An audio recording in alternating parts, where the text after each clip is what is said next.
Alright, I had to go get carp bait. I'm going to switch this other rod up for carp.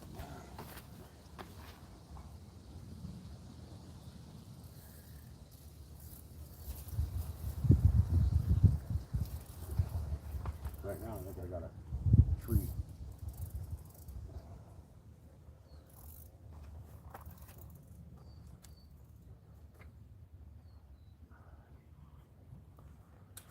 Oh, look off the way.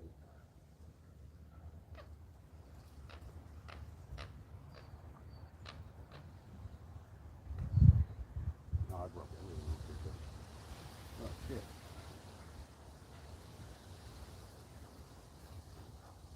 That's alright. I got to re-rig. Not a big deal.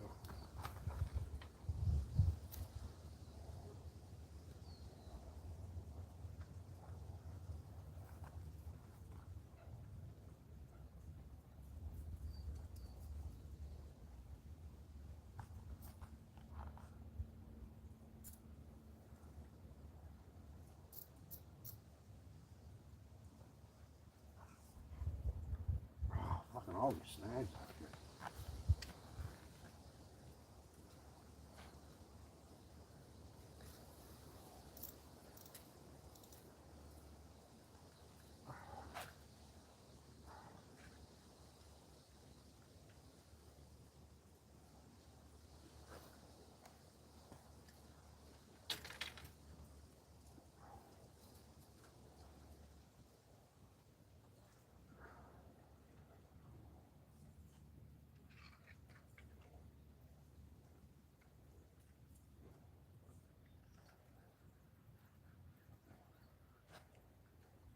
For 100% I'm going to pull up the fucking tree. Yep.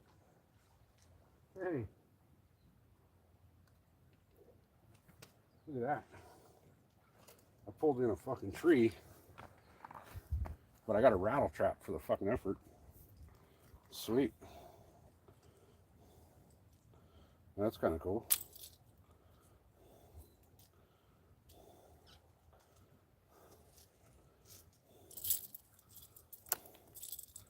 Alright.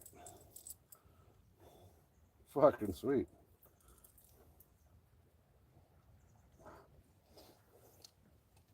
I love it when I catch somebody else's fucking lost baits.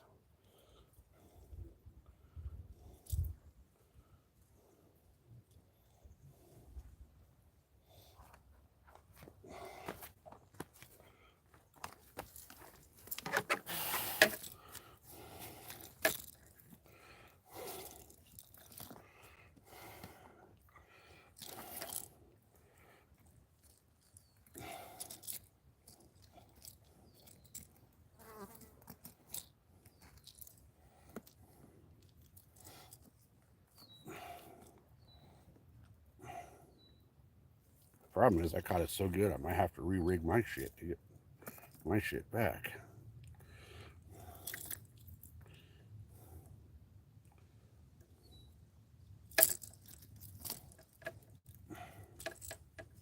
Nope.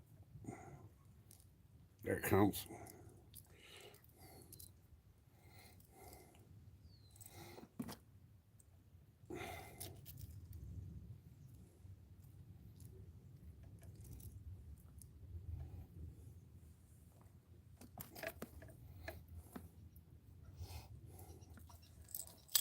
And that's the beauty of fishing 100-pound braid.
Alright, let's see if I can get this thing out there without backlash at this time.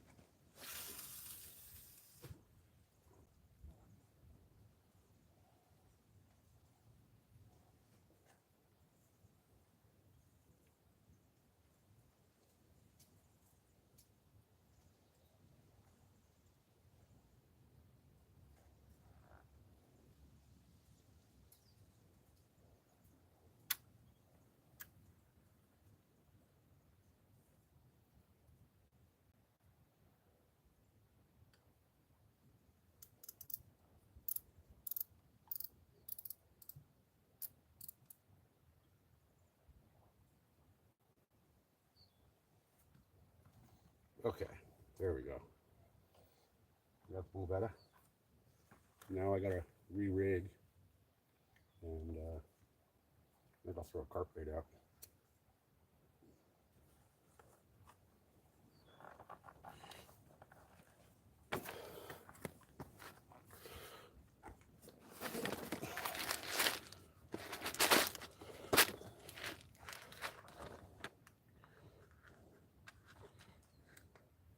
Go with a small swivel.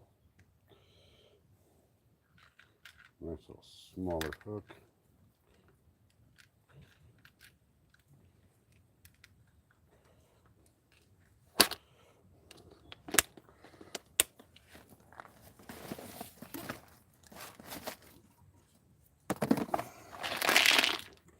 Damn, it's hot out here. Alright guys, bear with me, I'm re-rigging.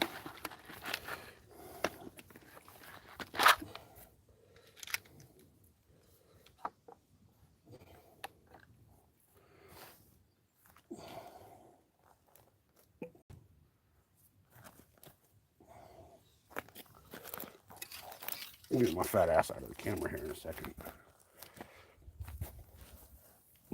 Alright.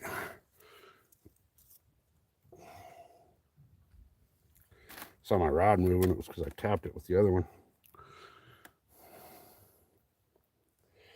Hit that thumbs up button, guys. Helps kind of channel out more. And the more you guys chat, the more that helps push it out too. Even if you just chat with each other. Oh, and chat was frozen. God damn it.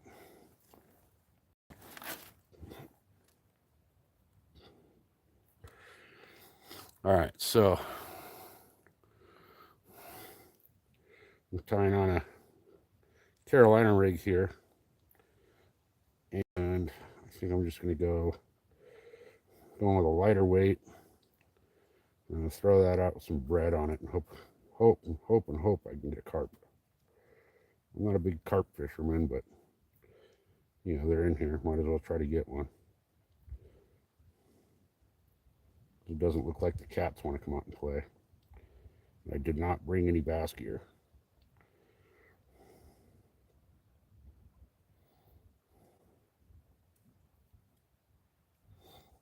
I also don't think I have anything less than a 20-pound leader with me, because everything I got in my bag is my bag that I took down to the bay the other day. And yeah, I was fishing for bigger fish down there, so. But this kind of forces me not to bass fish. I mean, I can bass fish. I got a couple. Well, I just caught a rattle trap. Somebody else's rattle trap. So now I got a rattle trap, or lipless crankbait, whatever you want to call it. So I got one of those.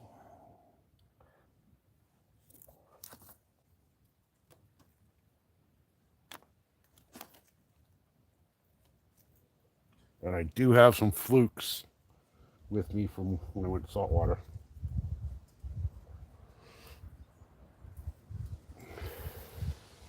So I can throw those too, but right now I'm just gonna fish cat and carp and see what happens.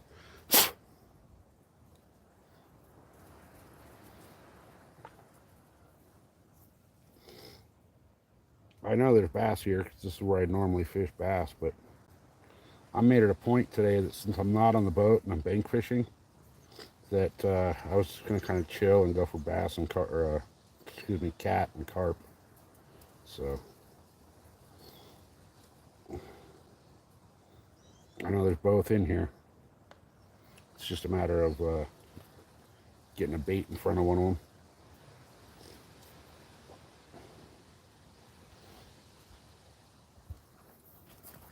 But I got to retie everything because it got broken off in the trees. So this lake has a boatload of structure in it, which means there's a boatload of snags and hang-ups as well. All right. Yeah, the lightest leader line I have is 20-pound freaking Seagar. But whatever, it'll work. And if I catch a big old freaking huge carp, I'll need heavier line anyway.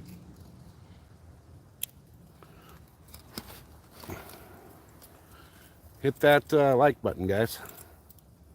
I'm not usually one to ask for the likes, but I'm trying to build this channel up, so the more likes, the more chats, all that,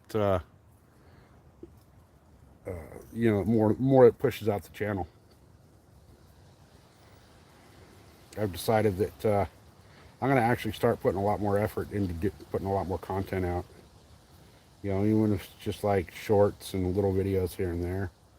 And, you know, I already go live every time I'm fishing, so, you know, I'll keep doing that. But the more the channel gets pushed out, the more it helps.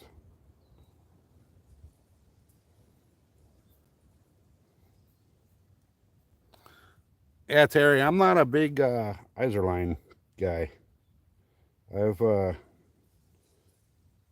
had really good success with the Seagar, so I'm kind of sticking with what works. I mean, it is, you know, I am using freaking saltwater gear for right now, but it's all good.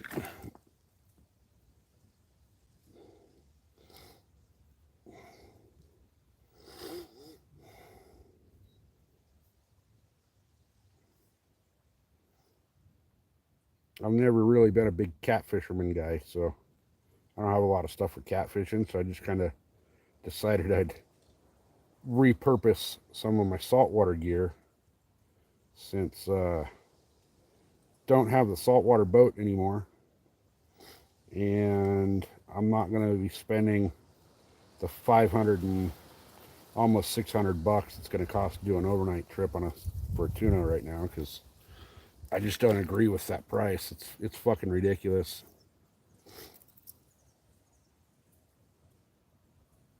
You know, they're putting 35 people on the boat, and they're charging you know, 400 and I think it's 450 that you're going to end up spending on the overnight trip. That's a lot of freaking money. 450 bucks for an overnight trip is just, in my opinion, ridiculous.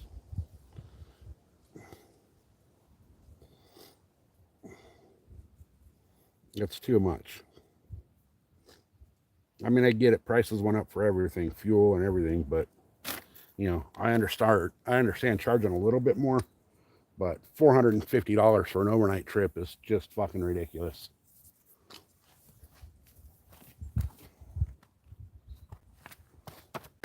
All right, let's see if I can get this out there for a carp.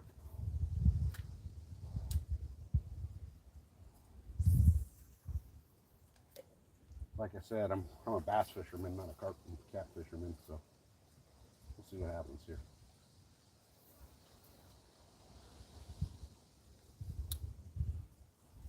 This little hole is pretty deep.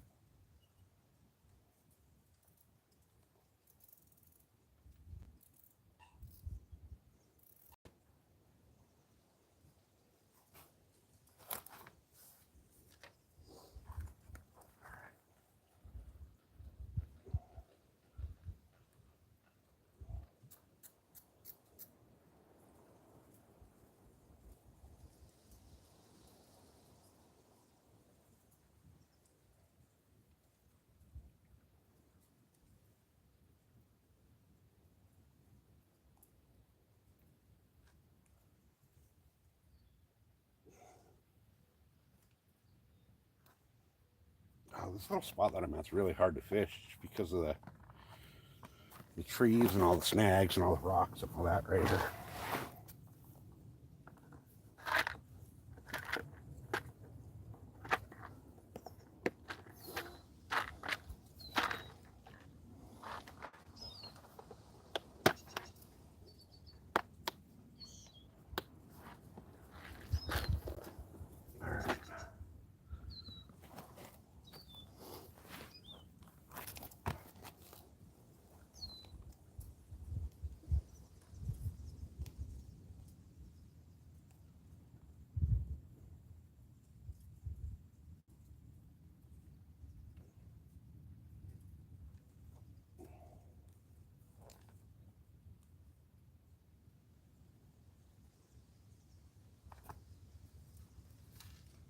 Hopefully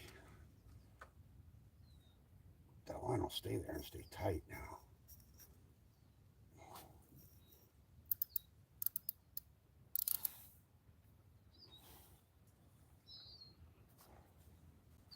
All right.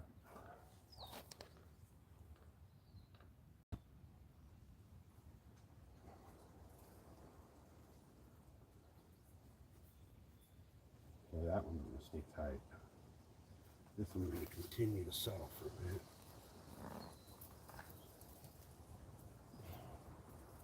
There it goes. All right, guys, I'm going to run up and grab my water out of the car. I'll be right back.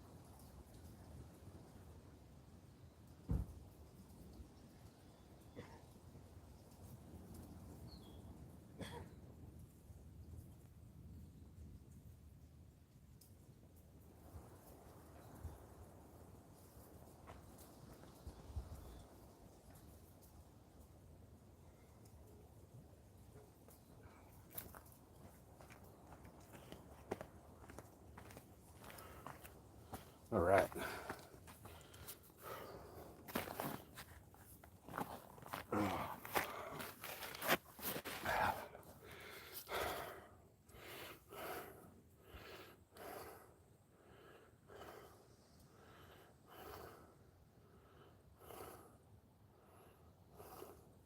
How's that, Terry? You know somebody?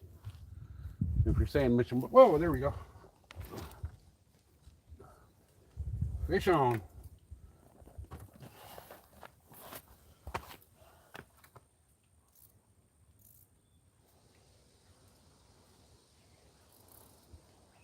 Oh, I think I lost him in the weeds.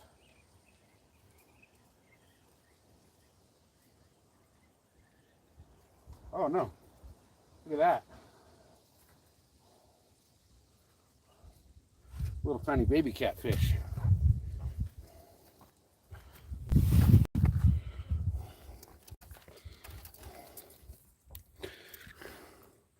As hard as he hit that, I thought it would be something way bigger.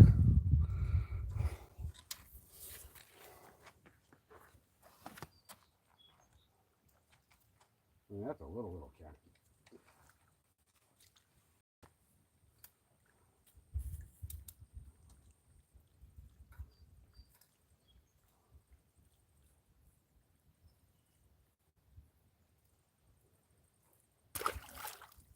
There you go.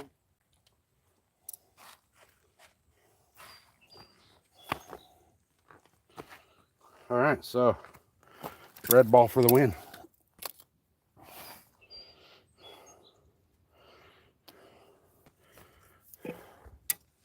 Skunk is off the bank. Might be a little baby, but it counts, right?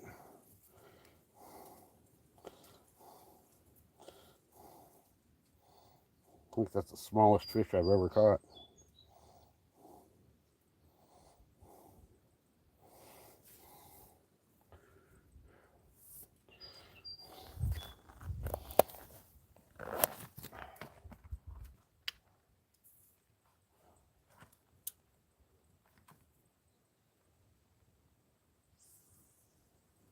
Oops.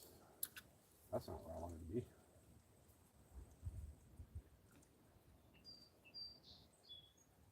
Maybe I can get that out there with that red ball flying back off. There we go. That's a little better. Still not a great cast, but better than that first one.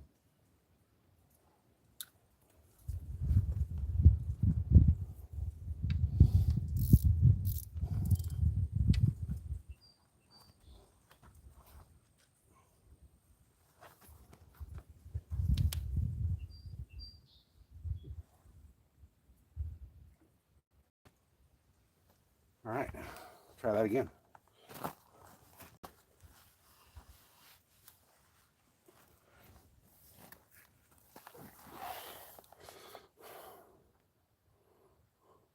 Little Rascal. Is that a 6-pack? I haven't heard of that boat.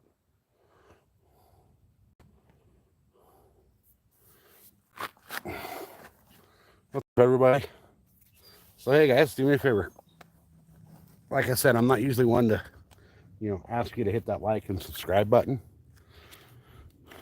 But I am trying to build up the channel, so you guys hit that like and subscribe. It'd be kind of badass. I've decided I'm going to do a giveaway at some point.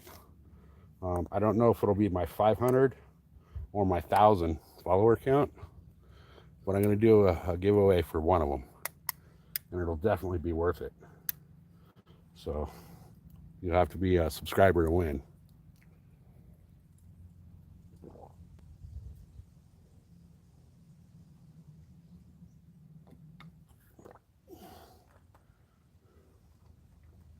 Normally when I come out here, I just bring a couple of bottles of water. I brought a gallon today because I'm pretty sure I'm going to go through the whole damn thing.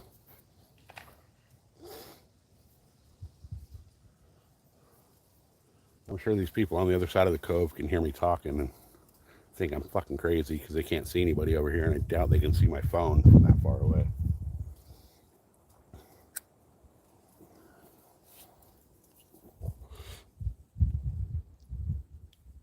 Little Rascal. I gotta look that boat up.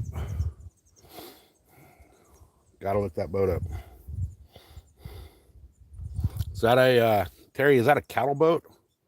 Or is that a little 6-pack boat? Because either way, I got people that'll pay. Jess, what's happening? Yeah, that wasn't even big enough to make a taco, that catfish. The thing weighed like a quarter of a pound.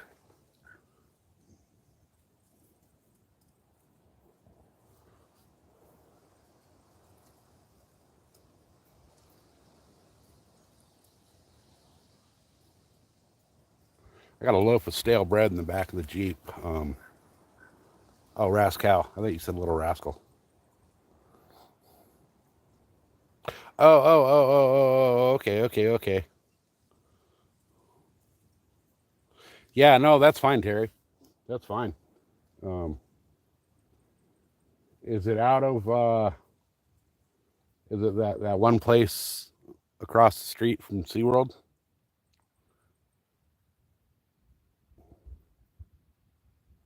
Ha, Galaxy, those rods are not going to break. Mission Bay? Yeah, okay. There's only, it's out of the charter company there. There's only one charter company over there, so I know that, that one charter company. Actually, that's where I went and bought squid the other day when I went and fished the bay. Unless it's the other place with the, next to the boat ramp. Because they do like 6-packs out of there.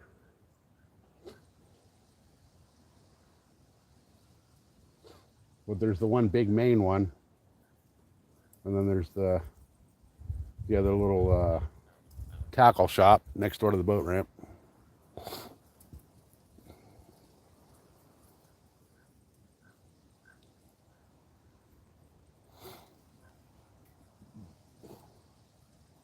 Yeah, Galaxy, this rod over here, that big one there, right there, that's a fucking tuna rod. That's not going to break from a fish in this lake. And this over here, that's an ugly stick. If that breaks, they'll give me a free one. So either way, I'm settled.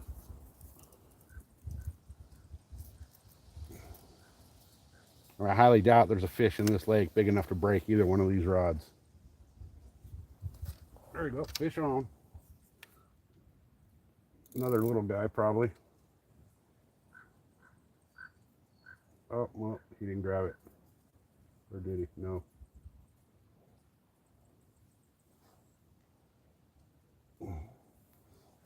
He might have stole that bait, but I'll give it a minute and see if he comes back for it.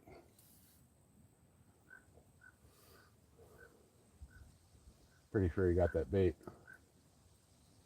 I got a loaf of bread in the car, so. Oh, shit, I don't know why you didn't have a wrench anyway. You should have already had a wrench.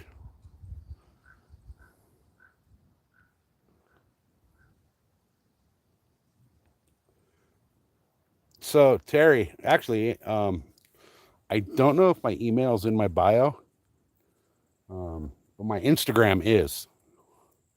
Yeah, dude, I'm sorry. I swore you had a wrench. It was my bad. You should have had it a long time ago anyway. I believe my IG is in there. So you can just hit me up on IG. Just DM me over there.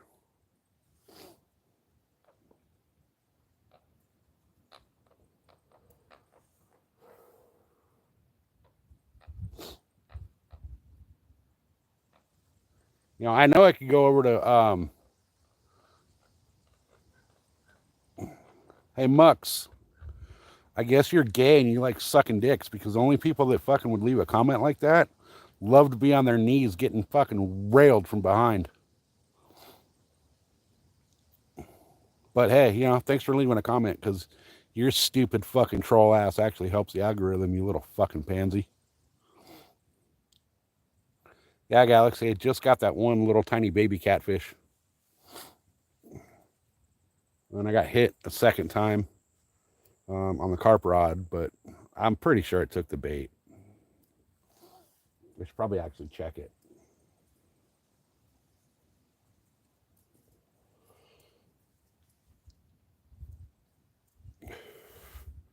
Yeah, you know what? I mean, to all the mods that are here, all my mods, if you see somebody like, you know, obviously that was a fucking child.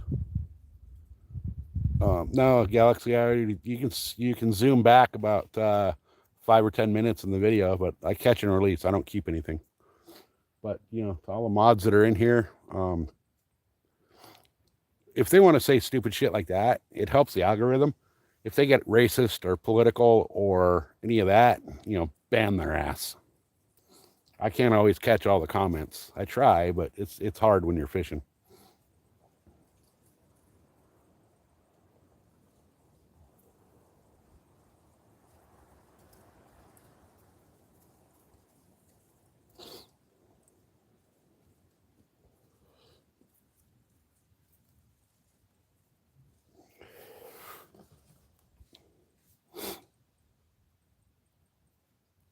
Oh yeah, I'll catch more for sure. Now the big rod, that one right there, that's got a full squid on it, and that is that rod right there is rated for 200-pound fish. So, and I got 100-pound braid on that, so that's gonna soak for a big catfish.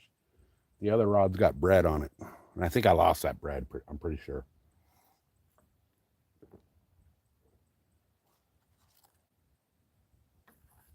Then I do have a third rod with me. I don't care who you are and what you're fishing for, I always recommend bringing a backup rod with you just in case something stupid happens.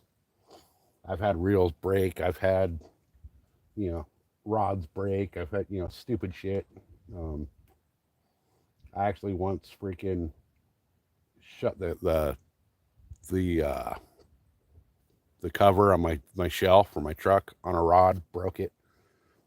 You know, thank God I had another rod with me, but you know, in California we can only fish 2 rods at a time unless you're in the ocean.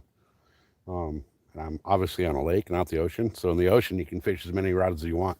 But I always recommend having, if you're going to fish 2 rods, have at least one backup rod. You know, whether you're fishing bass, trout, catfish, carp, bluegill, bait, whatever, always bring a backup with you.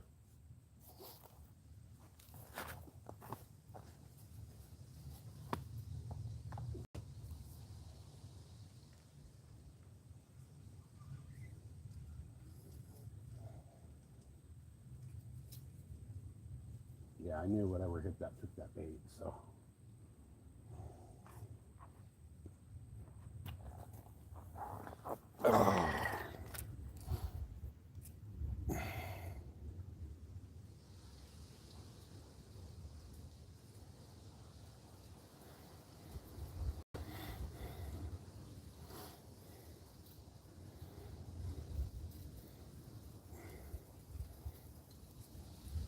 All right. Another big old piece of bread going out.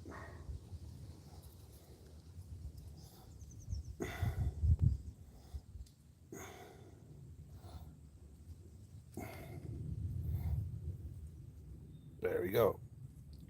Bread ball going out.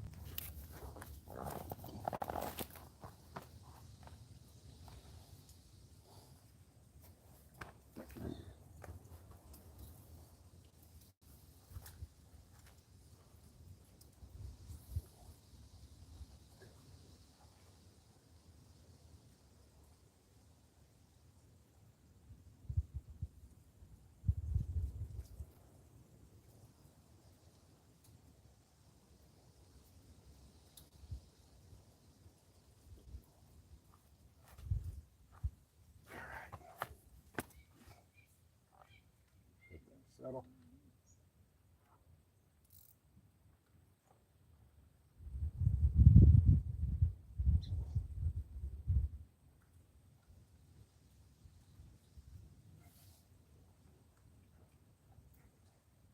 All right.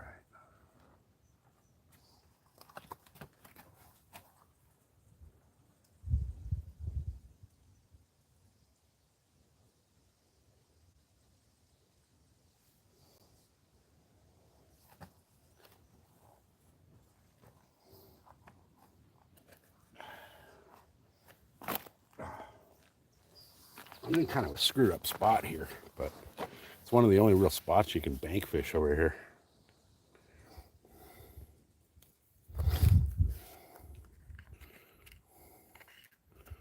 Roof fish? What the hell's a roof fish?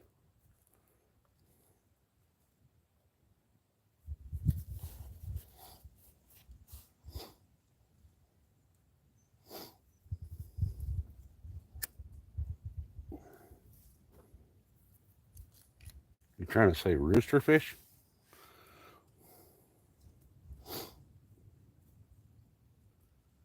We're getting hit.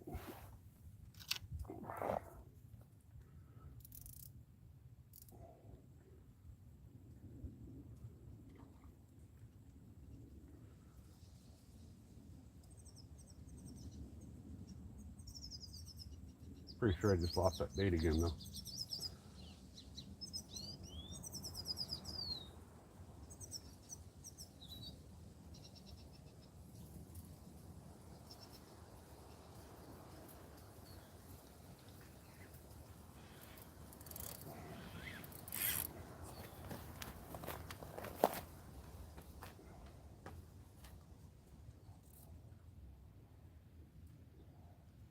I know I lost that bait.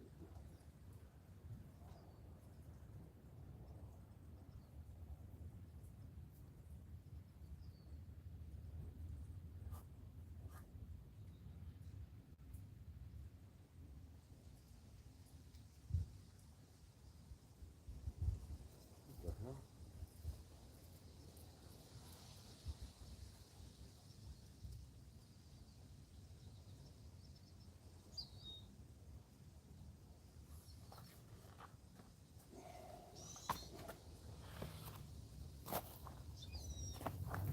All right, so they're going for the bread balls.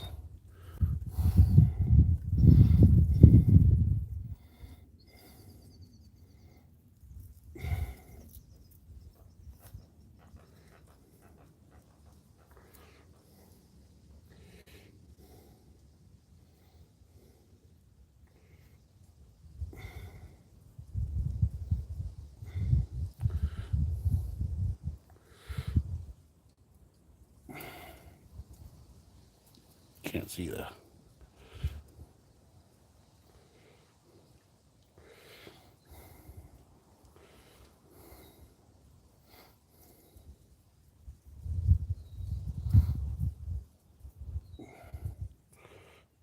Let me. Sorry, guys. I had to check that link real quick from Terry. Sorry, guys. I had to check that link real quick from Terry. Terry, can you drop that link in my IG or subscribe to my IG or something so that we can get in touch? Holy shit. Y'all, look at that.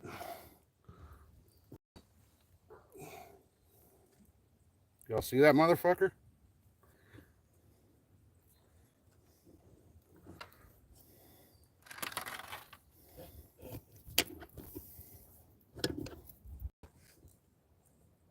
Get out of here, little sumbitch.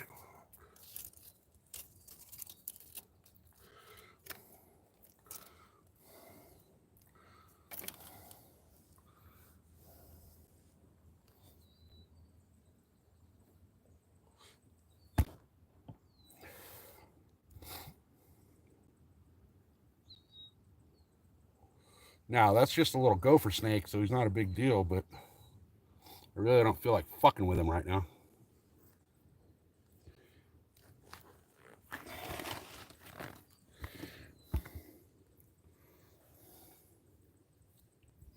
Come on, you little bastard. Get out of here.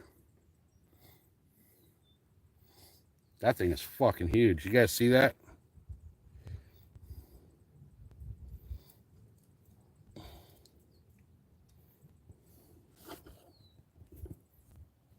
Was that fucking crazy or what?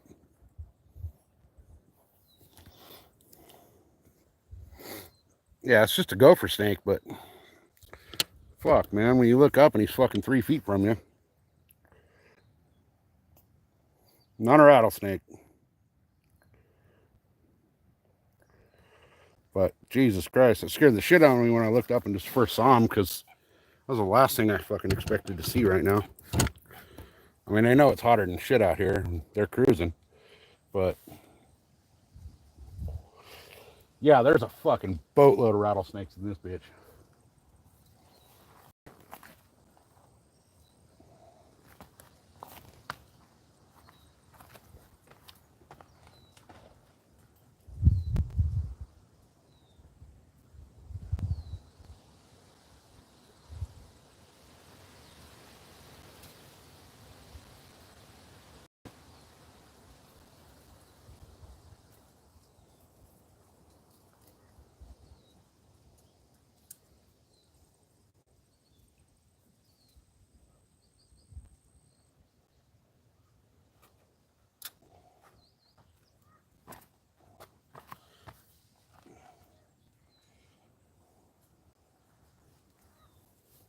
And he's still just sitting right here.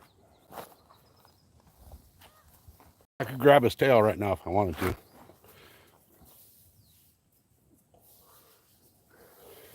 I don't know if y'all can see him or not.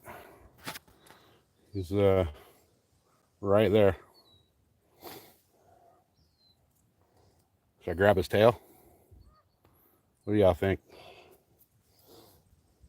I mean, he's just chilling right now. Cool looking snake, but it scared the shit out of me because I wasn't prepared for him to fucking cruise up right there. And all of a sudden he was just here.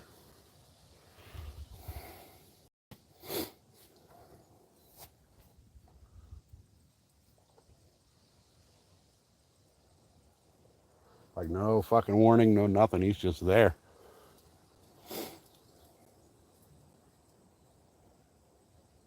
How was that video of him though? Like, cause I can't even talk. I got the phone on the tripod, so I just kind of picked up the tripod and pointed it towards the boat.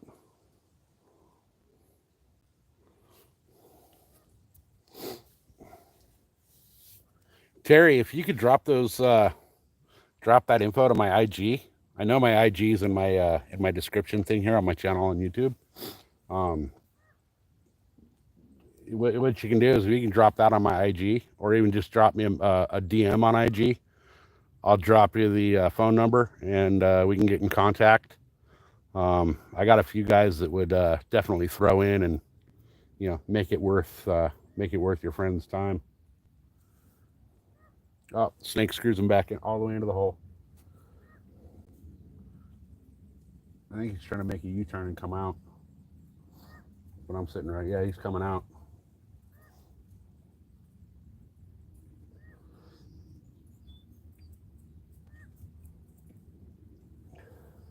He's staring me down like big time.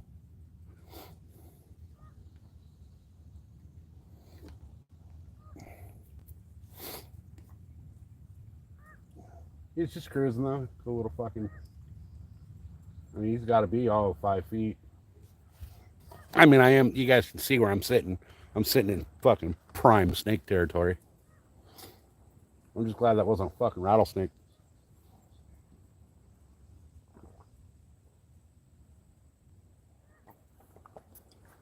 I'm sitting here in shorts and flip flops. That's the last fucking thing I need to deal with in flip flops is a rattlesnake. I mean, I got rocks here I could crush his head with, but, you know, I don't want to do that.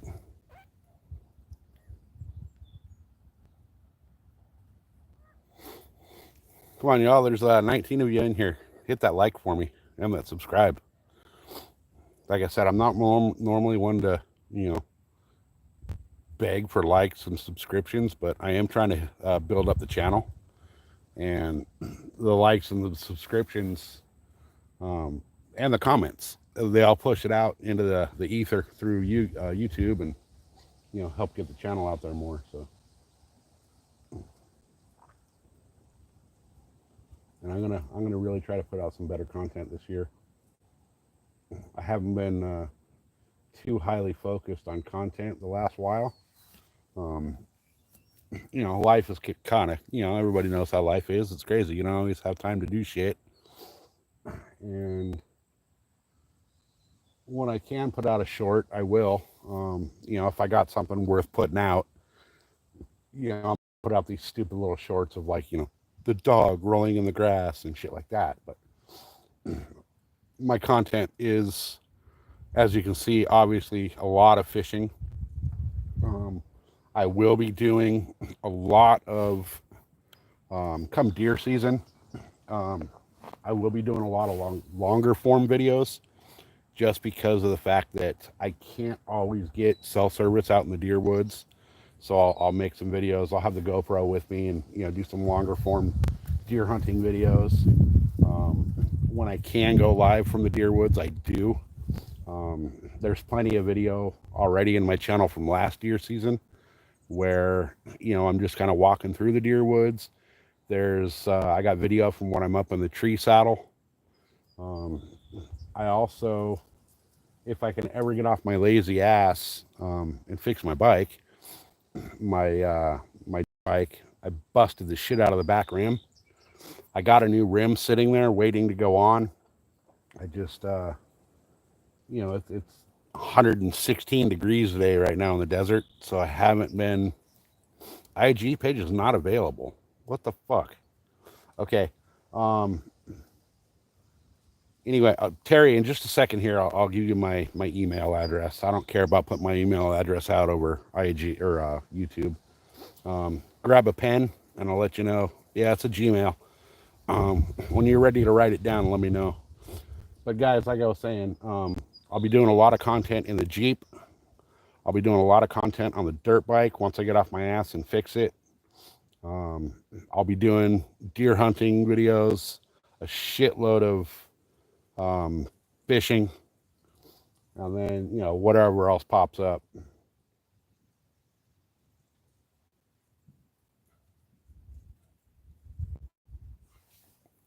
I only brought one piece of bread down here and it's already kind of dried out, so I don't think it's staying on the hook very well. Edward, no. If you want to be a mod, you have to earn it. You got to be here for a while, and you got to be a productive member of the chat and prove that you deserve it. All of my mods are people, most of them are people I know, like, you know, really well in person. People like Terry. I know Terry pretty well from other channels that we both subscribe to.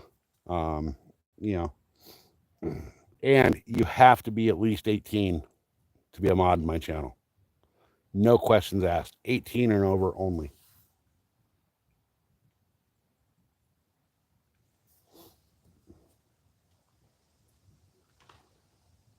I don't know if you guys saw that big old carp just rolled out there. Yeah, and Terry is Terry. Are you still here? Or are you you fled to free America? I thought.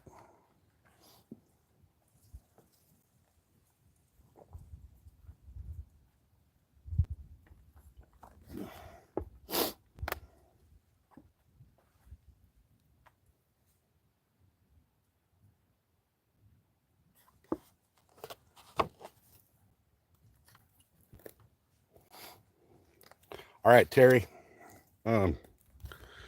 Salt Life 619 style.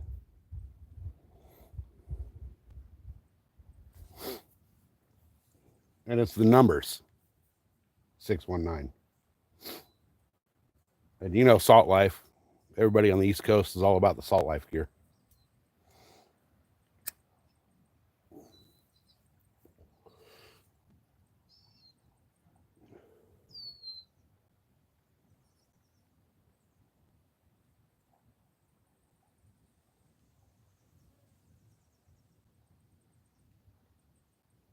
I thought my IG was in the thing, but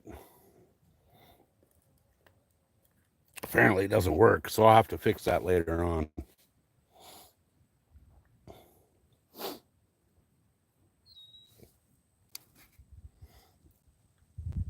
All right, guys, I'm going to run up real quick and grab, actually, no, I'm not. I got half a sandwich right here. I'll use some of that bread.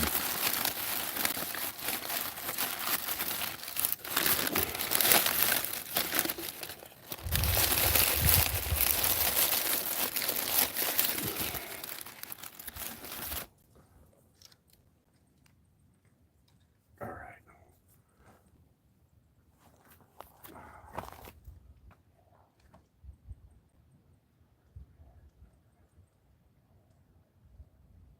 Yeah, I knew it. I lost that bread.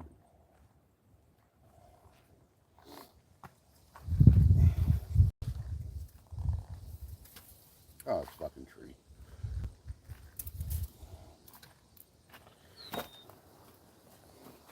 I'm just walking around here in flip flops and shit, knowing there's a fucking snake fucking 2 feet from me. But just a little gopher snake. I'm not afraid of him.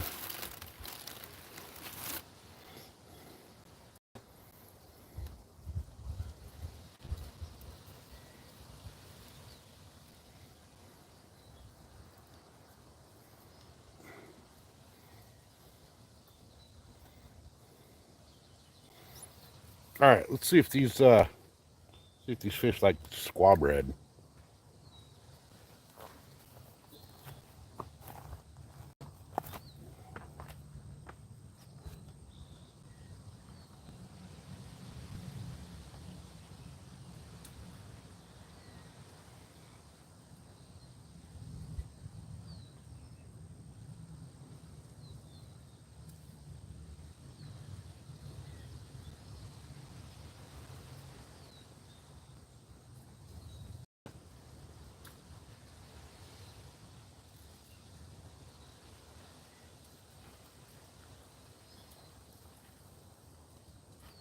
That snake is fucking 10 inches from my foot.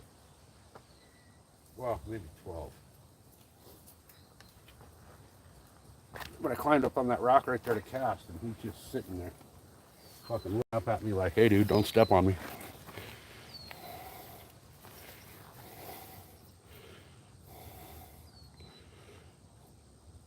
Yeah, I know. I'm not eating nothing. I know what they eat.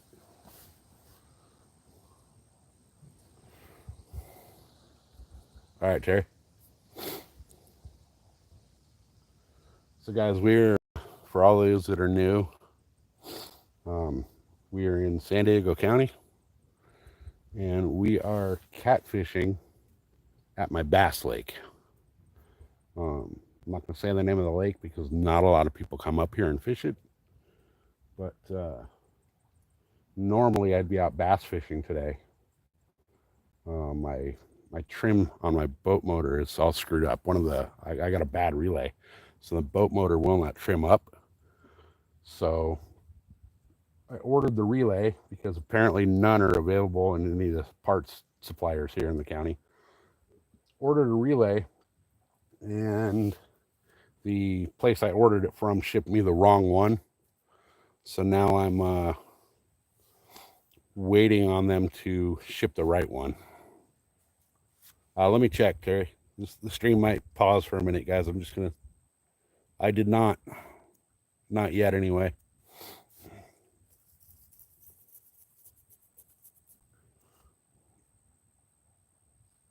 Did not get the email. I'm in. Well, Terry, you know where I'm at, and I'm down in a hole here, so I may not get the email till I get out of here.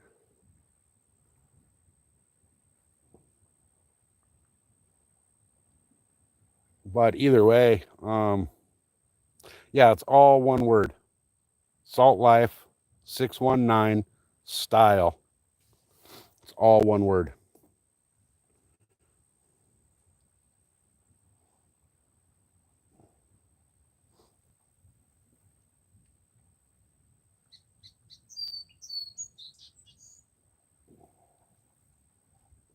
I actually need to make a new email for my channel because I'm working right now with a buddy of mine who's going to do some artwork for me for a logo, and I'm going to do some, I'll start out with like stickers and small merch.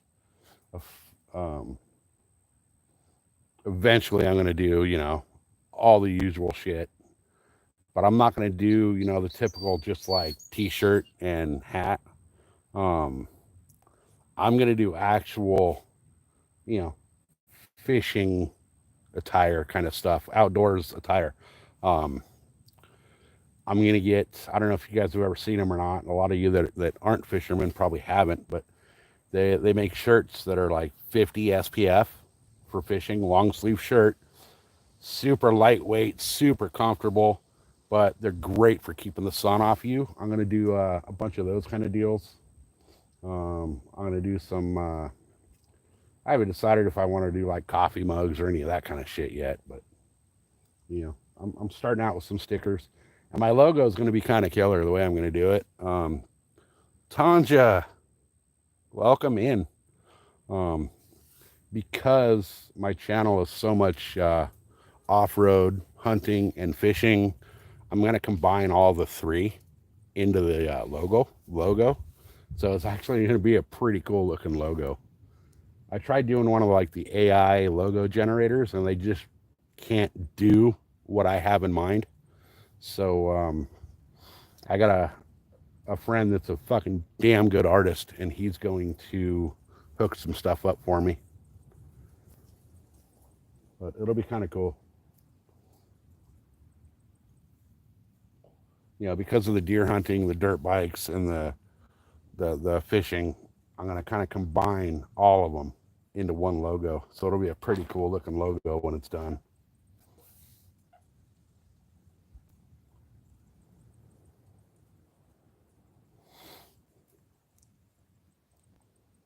I gotta go here weird to see the fucking chat. Fishing with Jake. I am at my secret spot in San Diego County. I will not say the name of the lake because San Diego is a very, very highly populated, highly fished area, and not a lot of people know this lake yet. They know it, but they don't. It's out of sight, out of mind. So hey, Corey, appreciate that. You guys, the way the sun's sitting right now, I got a really bad glare on the screen, so it's really hard to see the chat. But I'm doing my best here. I could move the phone, but then you guys don't get to see the rods if they get bit. But yeah, I'll be doing I'm still looking for a supplier.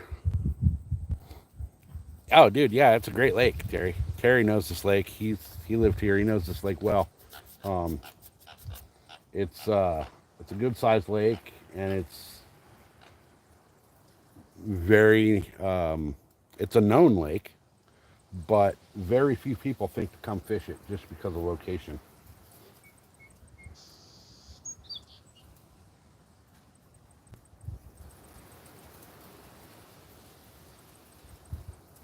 I'm kind of wondering if that dry bread just isn't working out. Yes, sir. I was just looking at that thing on the wall um, when I was in the office. And, it's funny. I went into the office to pay my lake fee because I don't know about everybody else, but San Diego, you every lake you go to, you got to pay. I see all these people in the Midwest and East Coast talking about pay lakes and all that. Every lake in San Diego is a pay lake. Um, oh, look, fish.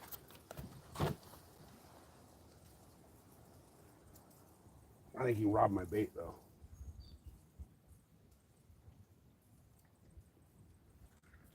Got him. Fish on. Little.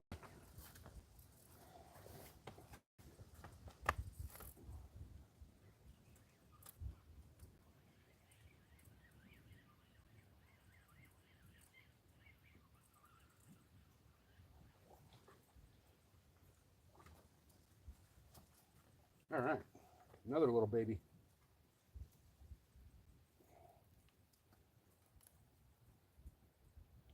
He fucking throated that fucking bait or that hook.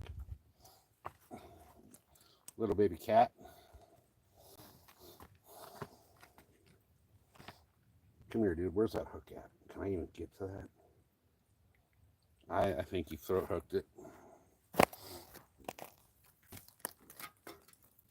Let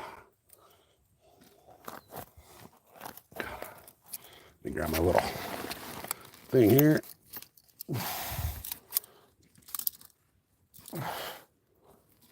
Sorry, guys. Gotta fucking get a close up of my ugly ass fucking mug while I'm trying to deal with this guy. Come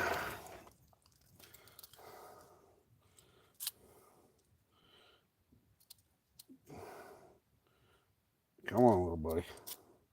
Let me grab you so I can unhook you.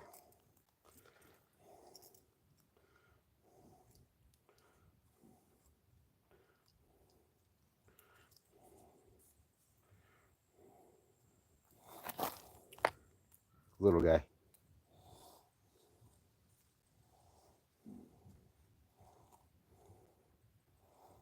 Open your mouth, damn it.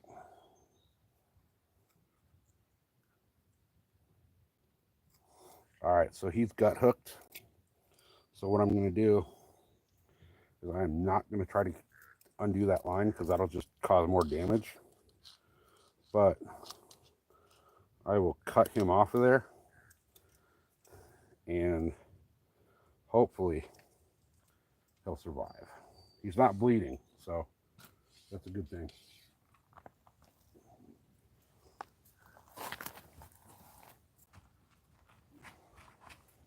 All right, take off, little buddy.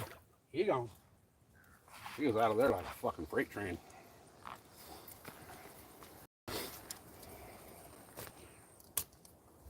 All right, guys, I'm going to run up and grab another piece of bait out of the car. I'll be back in just a second.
All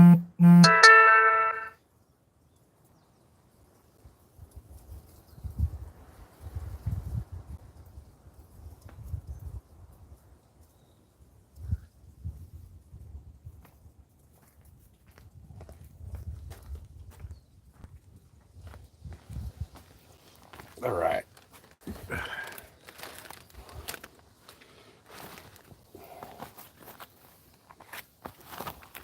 So I got a loaf of bread in the car with me. The only reason I actually have that bread in the car is because when we went grocery shopping the other day, somehow it fell out of the bag and I didn't realize it. And I, for some reason, thought that since it wasn't in the bag, I must have not bought it. And then it sat in the back of the freaking Jeep for a couple days and started already going stale because, you know, it's 100 and holy shit outside here right now. So I decided to just, you know, use it for bait.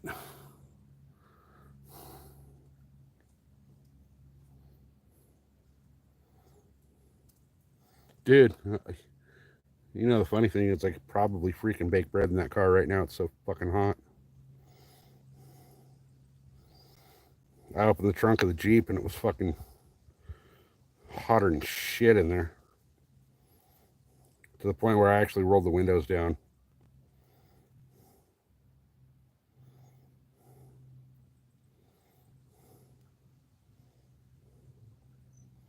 All right, give me a second, guys, and I'll get caught up with chat. I gotta retie because that little dude gut hooked it. Now, I know that a lot of people want to try to, you know, get that hook out if you gut hook a fish. You end up actually doing more damage by trying to get it out. The best really thing you can do is just cut it and let them go. I've actually caught fish that had hooks in the, you know, down their throat. So they can survive gut hooked. And if you're like me, when I'm fishing freshwater, I use cheap hooks that I know will eventually freaking rust out.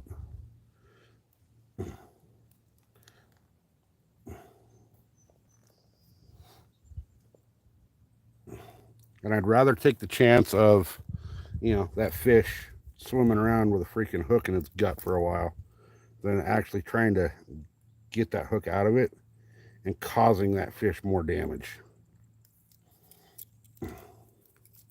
Now, saltwater, you know, if you gut hook a fish, you're going to be killing that fish anyway, most likely. So it doesn't really matter. But freshwater, I don't like to kill them.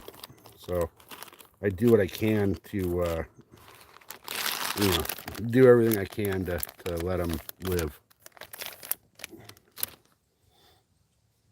I've been catching those little guys on the bread. So I'm going to put a bigger chunk of bread on here and see if maybe that brings up their big brother.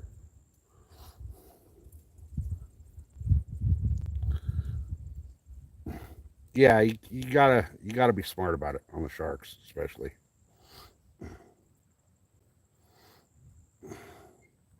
Because sharks are not fun to mess with when you're alone.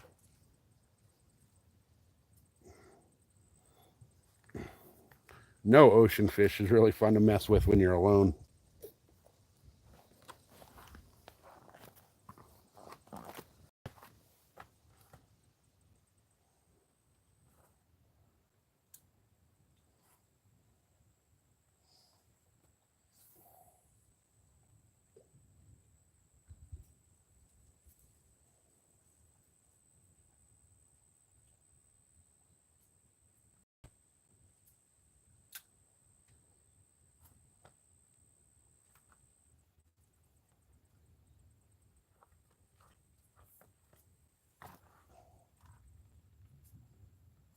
think while I'm right here and I'm already up, I'm gonna double check this rod over here.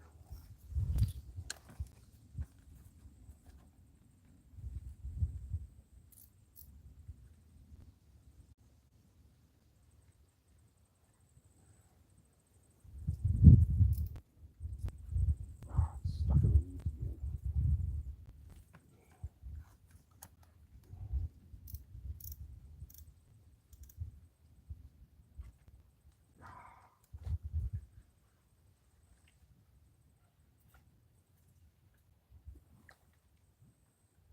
Yeah, this one's definitely stuck on a tree. And I think I just lost everything. Yeah. All right, because I want to rig this one up a little different anyway.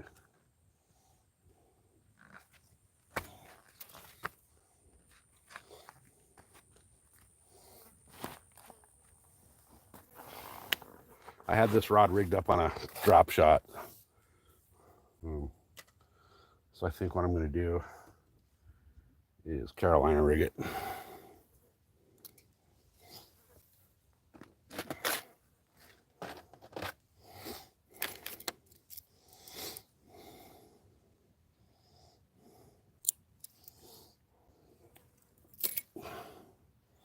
Problem is, I don't really have any heavy weight for this rod to be able to cast it very well.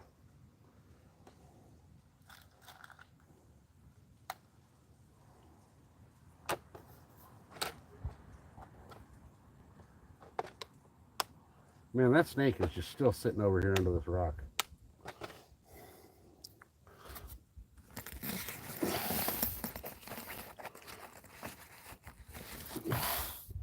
The only real good weights, heavy weights I have are these. So I guess I guess I can Carolina rig this. That's a 3. Yeah, 3 will work. But that's not the ideal weight for a Carolina rig. All my other Carolina rig weights that I have with me are like 3/8, and there's no way you're casting a 3/8 ounce weight on this rod. This thing's meant for fucking slinging giant ass baits at giant ass fish. I've caught 100+ pound tuna on this rod, so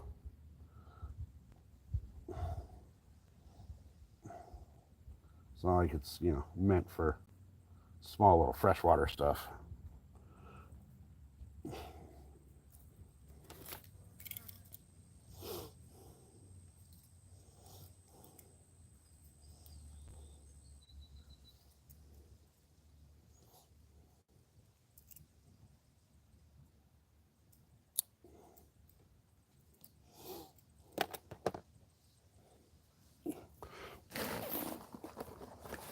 Whew, that freaking bag is hot, boy.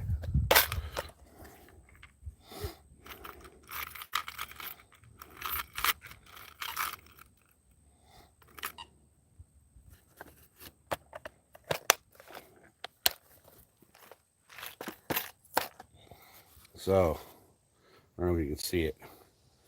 These are the hooks I'm using for the squid. I don't know why the chat keeps seeming like it's freezing up, but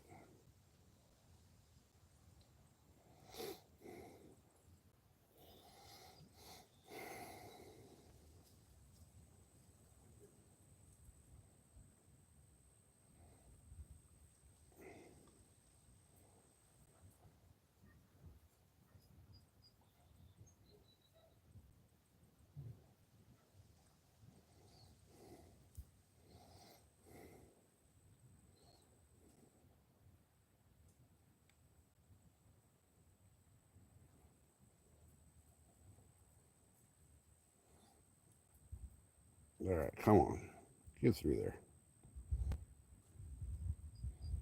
It's braid, sometimes it gets hard to tie a knot. There we go.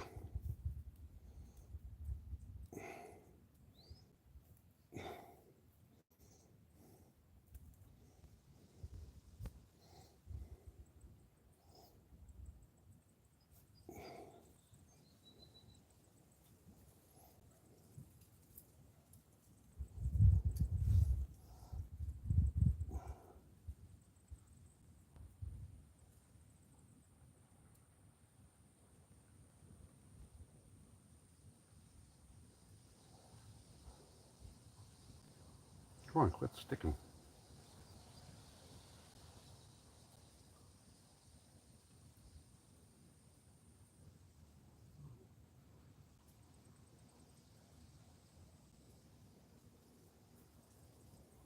There we go.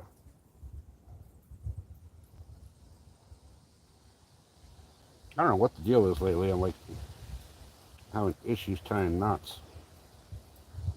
Simplest knot out there is the Palomar, and I just had an issue tying it.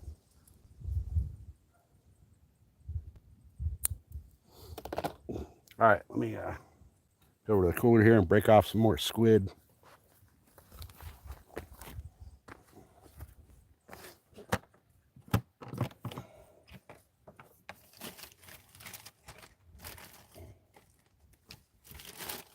Oh boy, that stinks.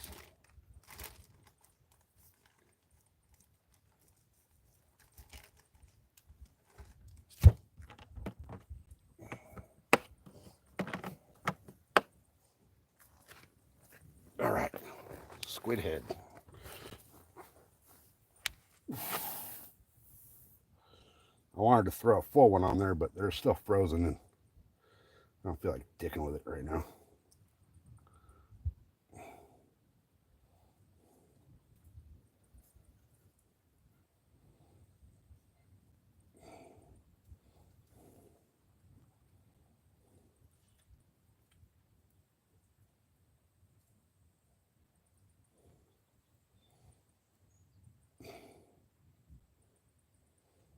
Kind of thought that other rod just got hit, but I wasn't sure. I heard it move, but it might have just been wind. I don't know. I'll get this out and then I'll check that.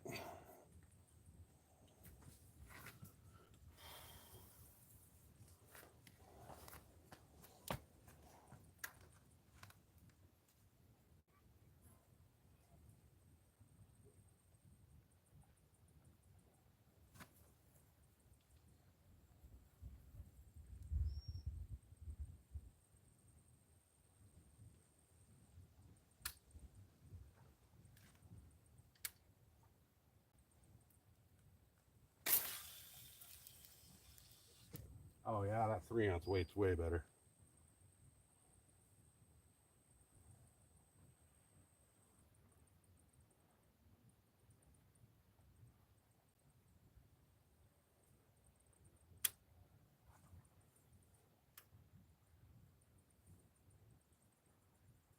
I could probably actually keep that line tight with that 3-ounce on it.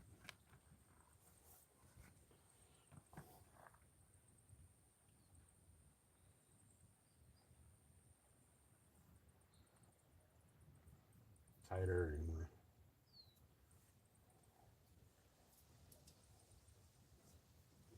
All right.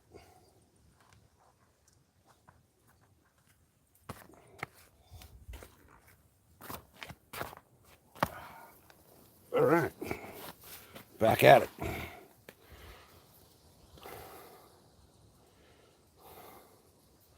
Yeah, that's fine, Terry. I don't want you putting anything public on here.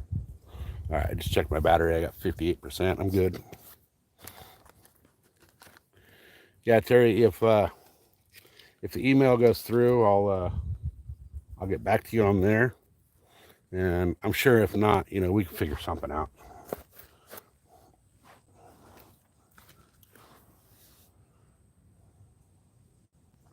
Come on, fish.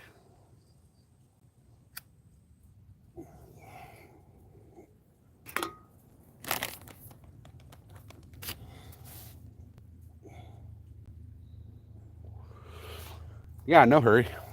You know where to find me.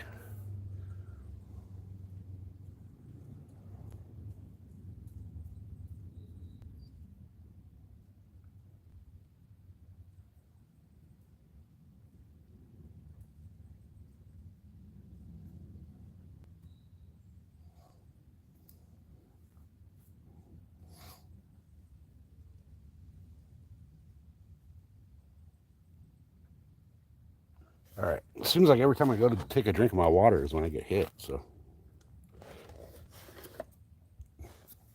where am I fishing? I'm fishing a secret spot in San Diego. Skeeter, what's up, brother? Good to see you here.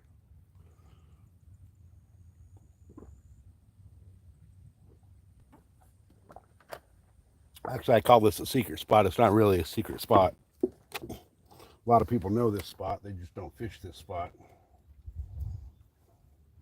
They got one rod set up with squid, and one rod set up in it's got bread on it. I purposely left all my bass gear at home today.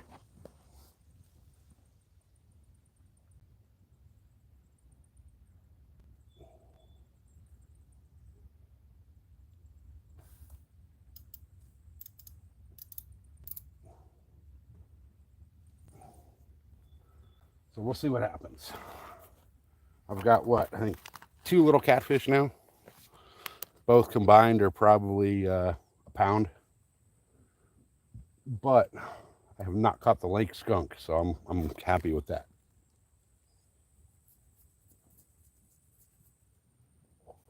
And especially for bank fishing, because I'm not a bank fisherman. I'm usually out on the boat.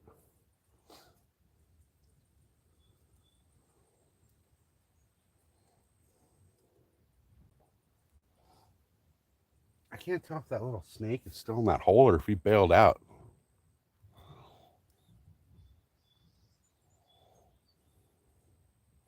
Oh, damn, that sucks, Skeeter. It's never fun being sick, especially when the fishing's good. Well, I think you guys are in spawn with the catfish, though, from what I'm hearing. We're over it out here. It's already gone. I think the shad and the bluegill are about to start, but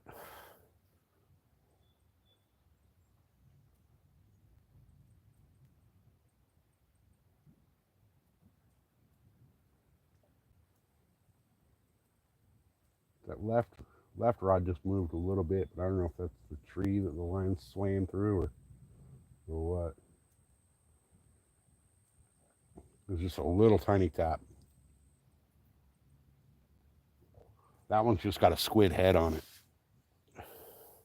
I got my bait in the cooler so it doesn't get all nasty and stanky, but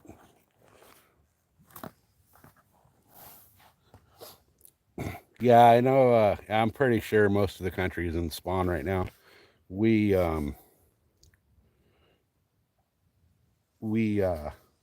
spawn a lot earlier than most places, just because California, we stay hot, so the water temperature doesn't always drop low, and keeps the fish active all year. Our spawn for the bass will start out here in like May, or I'm sorry, March.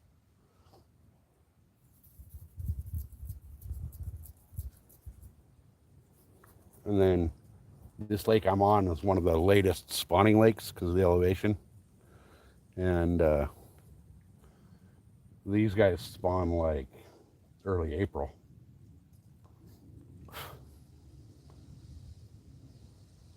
Yeah, February, March. Oh man, you can get some freaking monster bass out here. I mean, you can get monster bass out here 12 months a year, but the right before the pre-spawn, man, you'll get some freaking monster bass. Oh, there you go. Oh, I don't think you got it. Nope, I think he snagged my bait.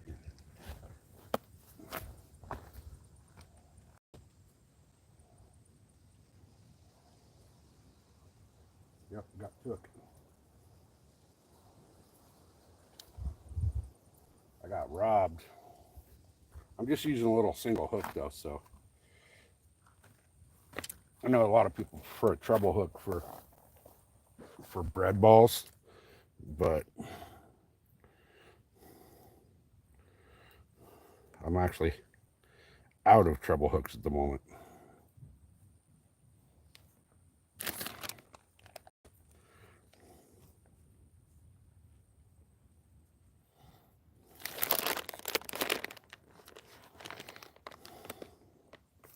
There you go.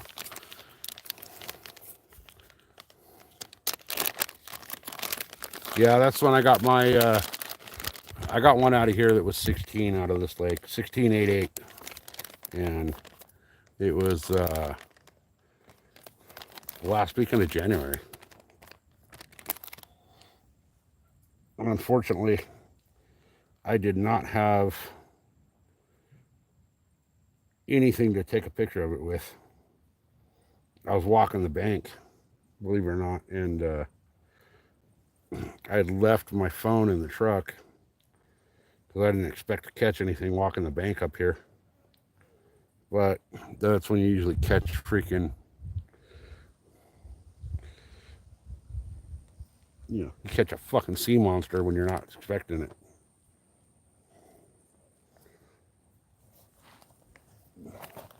Caught him on that old trusty black blue jig.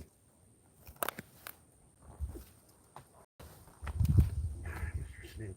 Oh yeah, he's still in there.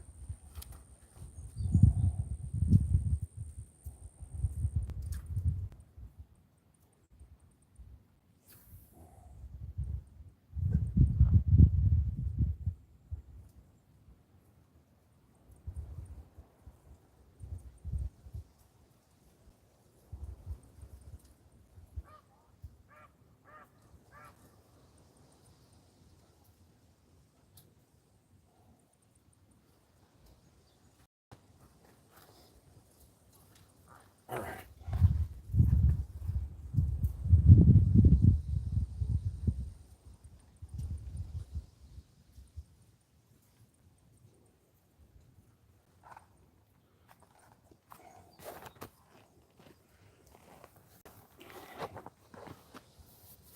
See, I fish this lake a lot for bass out of the boat.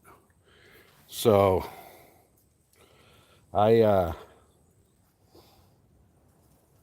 know kind of the depths around here even when I'm on shore.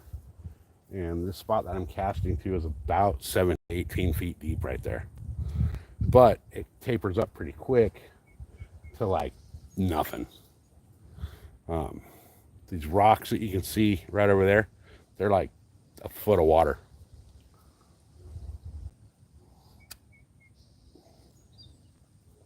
But this is like a V into this little valley right here. So they sit down, that the cats, according to the fish finder, the cats sit right where the V is.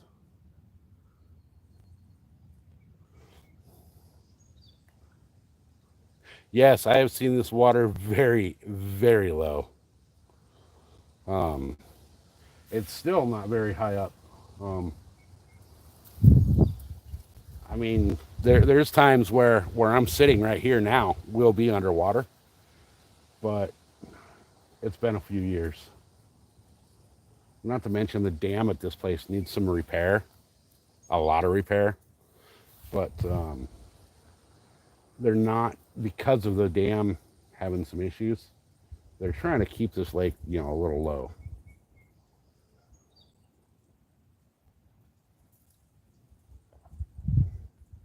It's down, looking at some of the water lines on some of these rocks around here. This lake's down like 15, 18 feet. Oh, yeah, I've seen it flow over there. Wolford, too, yeah. I learned an interesting fact the other day. I was watching a documentary about the building of Diamond Valley, and I did not know the Diamond Valley Lake, when it was originally created and stocked with fish, those fish came out of Lake Hodges, and they only put 277 largemouth bass to start the population of Diamond Valley. Now that's known as like one of the best bass lakes around. However, every time I've been up there, I've caught that lake skunk. But it seems like every time I go up there, the weather turns to shit. They won't let my boat on their lake because, yuppie fucking douchebags up there. They don't like the two strokes, and my boat's a two stroke, so I got to rent their pieces of shit every time I go up there. So Every time I've done a rental out of there, I've gone up and the weather just turns to absolute shit every time. We stopped in there in April and on the way up to Lake Havasu. We stopped up there in Hemet for the day and hit Diamond Valley on the way out, and it was beautiful, absolutely beautiful. Like 2 weeks before, the day we got up there, it turned to shit.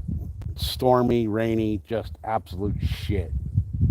And then the time I went before that, we had the Santa Ana winds come through, and they were so bad that they ripped the dock off of its foundation up there like 3 days before I got there.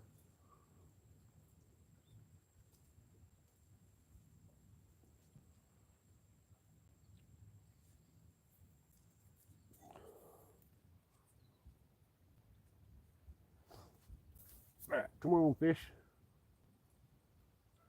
These people on the other side of the lake probably think I'm freaking nuts.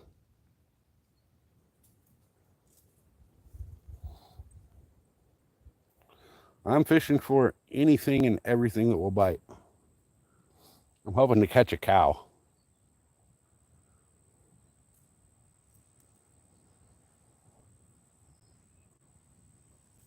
I'm sitting in like the most uncomfortable spot in the fucking world right here too.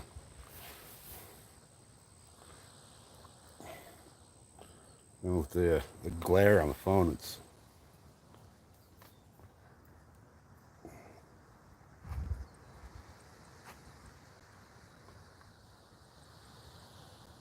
Oh, no shit. Yeah, I couldn't believe they only used 277 bass to stock DVL.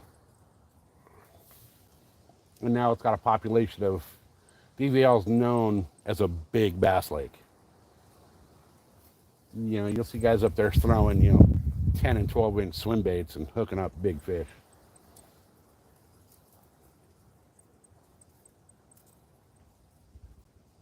This lake I'm at too, you throw a big freaking...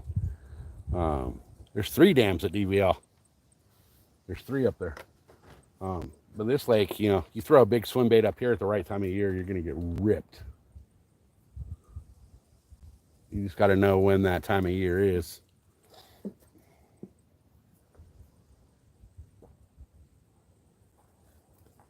I've got some big bass up here on swim baits.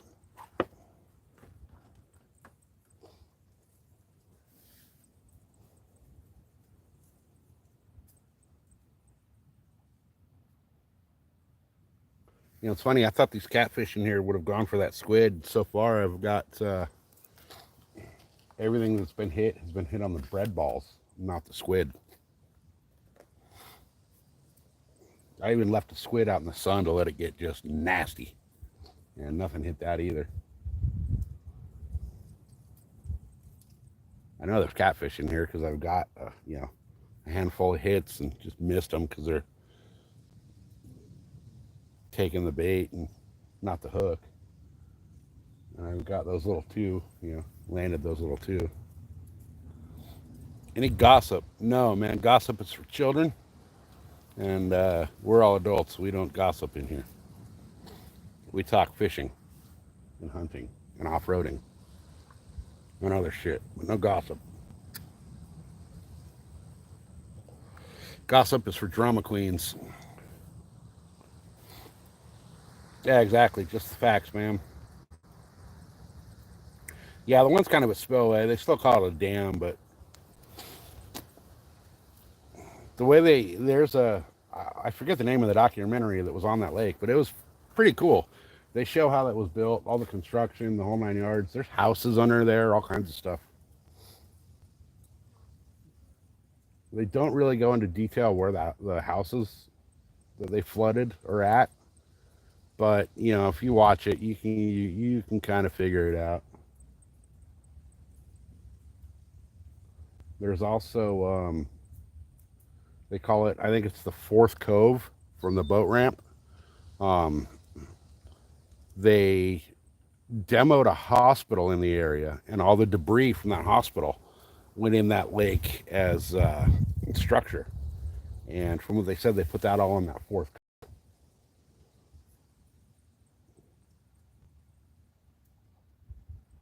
But I've only been up there a couple of times, and like I said, every time I've been up there, the weather's just turned to absolute shit. And I didn't catch anything out of there. And it's not worth the rental prices for their boats because, hell, 1 day's boat rental is a fucking 2 months worth of a boat payment. They used to have, really nice boats for their rentals. They were a nice little Lund with fish finders and all that on them, but they've let those boats go to such shit that they're not even worth it. Wednesdays are half price rental, and the Lund with the fish finder that doesn't work, their transducers on their fish finders are so screwed up that they don't actually work. They told me I could see the bottom. Diamond Valley is a very clear lake. I could see bottom, and I was in like 4 feet of water, and that fish finder told me I was in 300 feet of water. And then at one point it told me that every fish on the planet was swimming under the boat.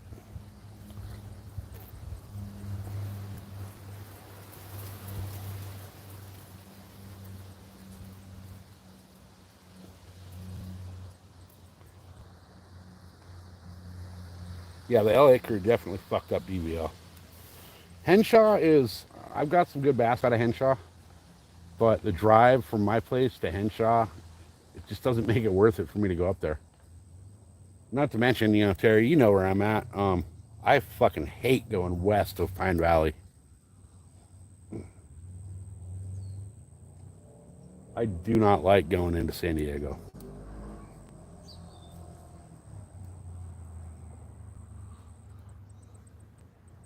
Hell, I don't even go into San Diego to go grocery shopping.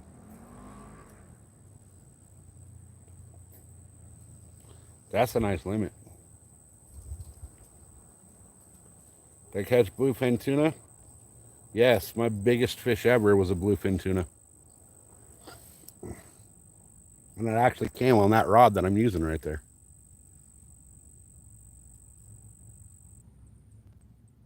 £280 bluefin tuna, and I caught him on a freaking popper. And we're not talking like a little bass popper, though. We're talking like the Orca, the Shimano Orca, which is the big one, I think, is 8 inches.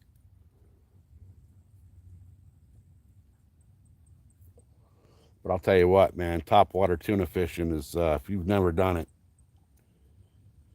whew, that's a blast.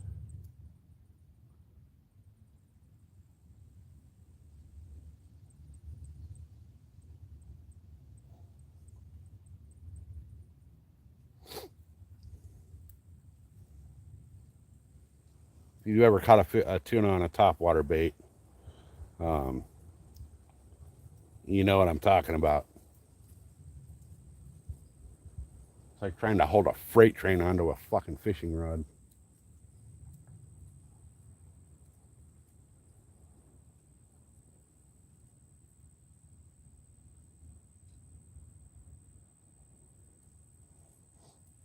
My little ugly stick just slacked up and then went tight again, but that could just be the wind. I'm in a lake. There's a little bit of a current here. It's wind driven, but yep, 40-pound mono, man. If you do it right, you can. Hell, you can catch a goddamn whale on 40-pound if you know what you're doing. I had 150-pound braid spooled up at the time, and 100-pound Seagar fluoro for my leader.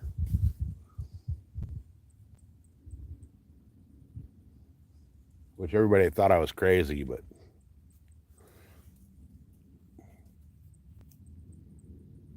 what's funny is I fish a single speed. I fish the Penn Fathom.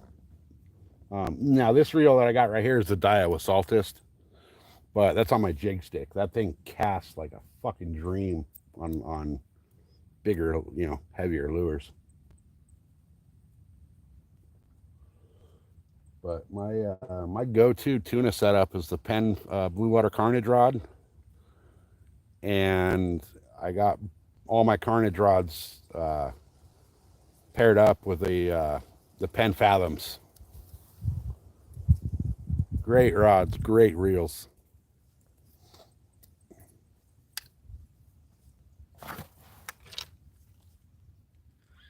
Fish on.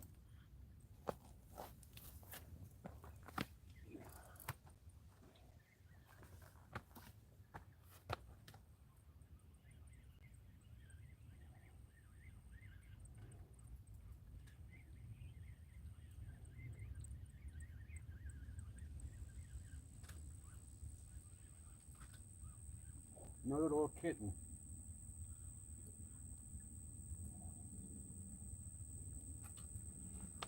Another little baby.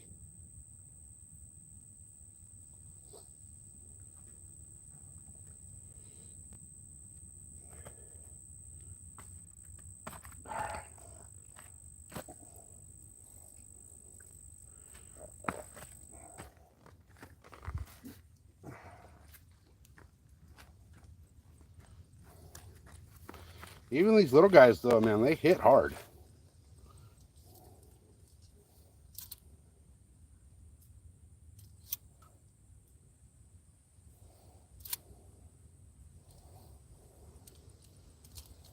Come on, open your mouth, stupid.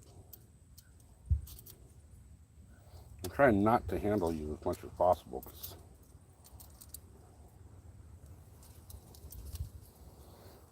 All right, you want to be like that? I'm just going to flip you off with the pliers then. Perfect lip hook. All right, here he goes.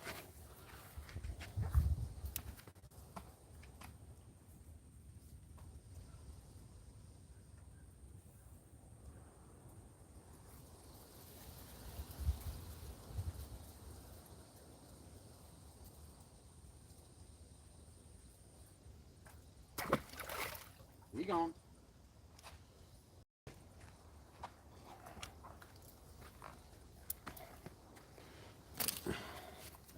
All right, that's 3 landed.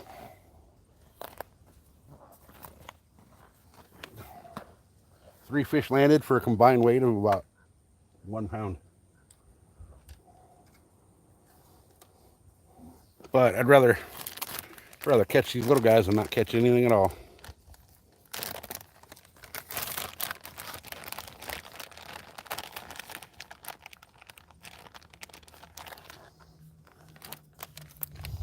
There's people across the cove from me. I don't know if you can see them on camera. Seth, what's happening?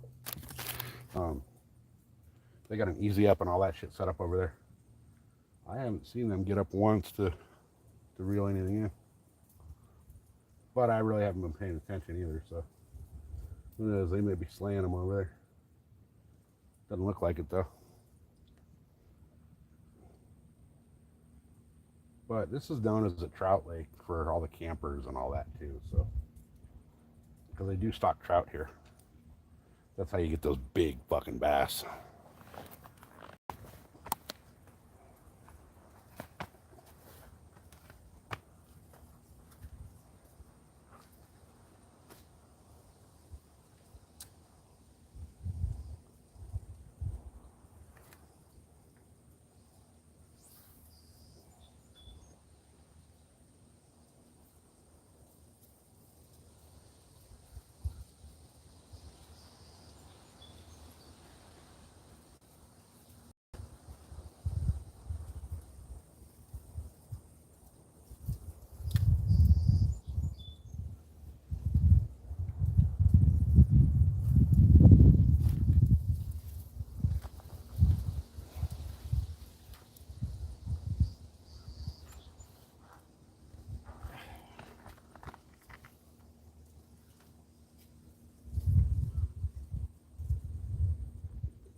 Every time I jump up on that rock to reel in, I kind of get sketched out because I know for a fact there's a snake hanging out over there. I mean, we all watched him cruise under there.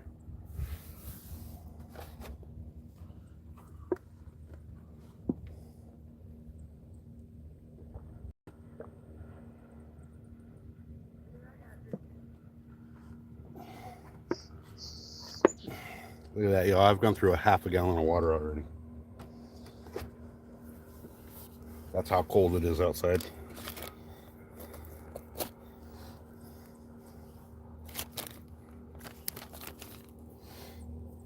The sun's about to freaking be right on top of me too. And there's like nowhere to move. Even I can move over a few feet, but it's still not going to help much.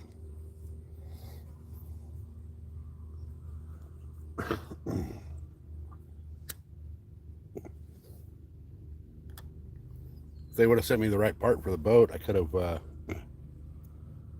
out here with the bimini top up and chilling. But unfortunately, they sent me the wrong relay.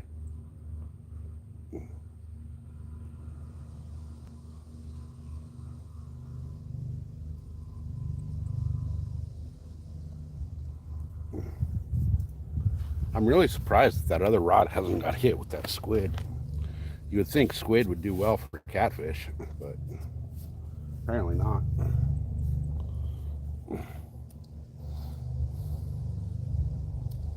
But I do have that rod with the squid on it has a huge bait, so if anything hits that, it's going to be a big fish.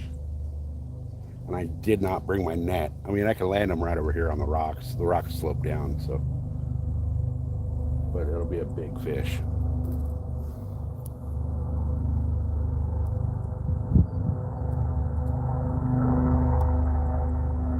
So far, all I've caught is these little dinks.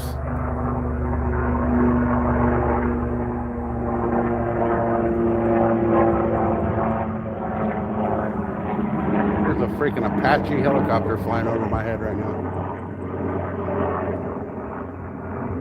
You know, I might be able to see him on the camera here in a second.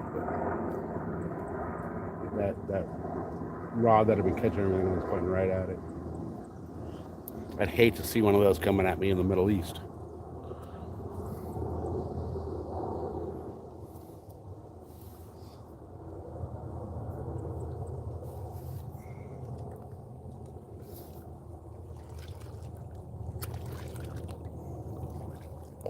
There's actually 0 private boats on this lake today. If I would have brought my boat, I'd be the only private boat on the lake, and it looks like there's 2 rental boats that are out. One of them just cruised by a little bit ago. That's why you see all the little wakes. Well, all you can see is the rocks, but little wakes cruising by from the rental boat.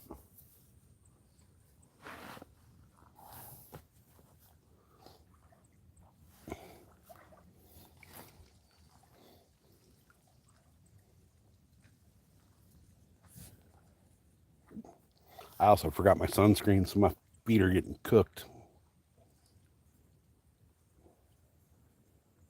There's no more real shade for me to get into other than what I have right here.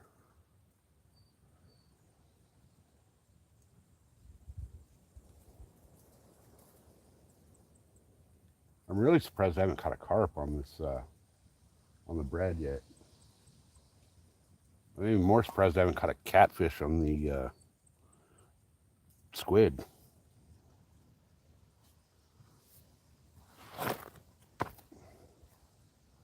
Now, if I were to go that point that you can see in the background, if I were to go on the other side of that, I know for a fact there's a bunch of carp over there. And I see them rolling around through here, but nothing's wanted to play so far.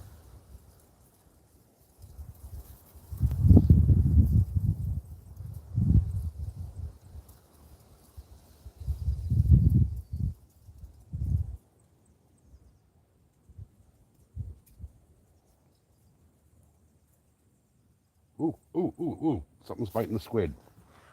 Something's tugging on that squid. You guys see that rod dip? It'll be this one over here. Something tugged on it.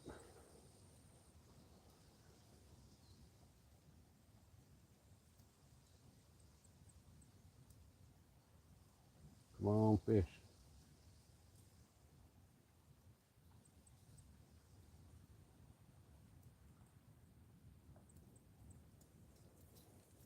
That squid's hooked on there pretty well too.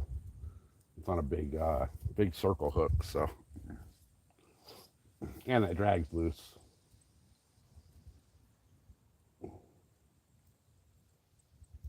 So whatever decides to bite that squid and run with it will get hooked.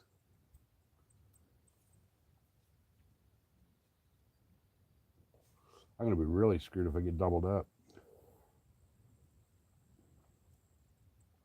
I'll have to just open the drag all the way on one reel and hope it doesn't spool me.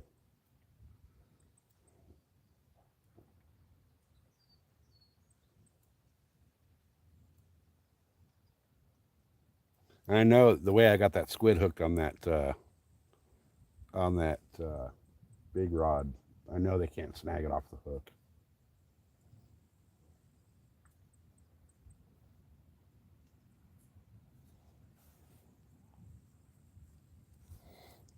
Oh yeah, bonito and mackerel work great. I almost bought mackerel at the little, little ice cream shop right here, Terry. Like right before you get into the lake. I almost bought a mackerel from there, but got one at like $10 for a mackerel. I'm not paying $10 for something I can go to the bay and catch.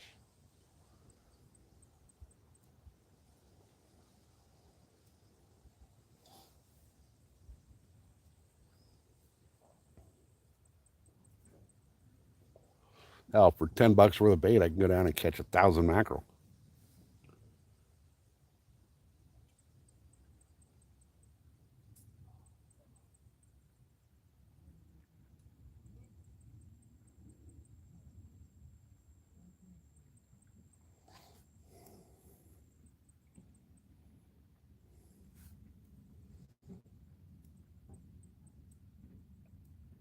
Come on, fish. Something was dicking with that left rod, and then it stopped.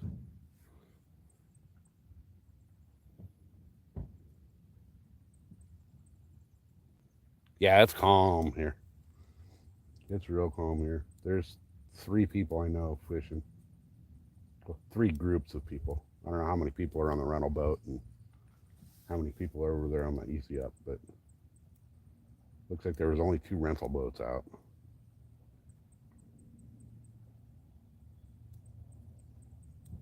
So there's less than 10 people fishing this lake today.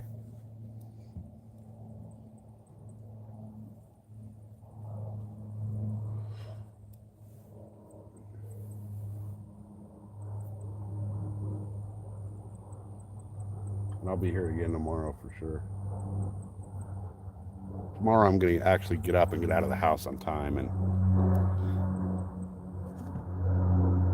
get here early.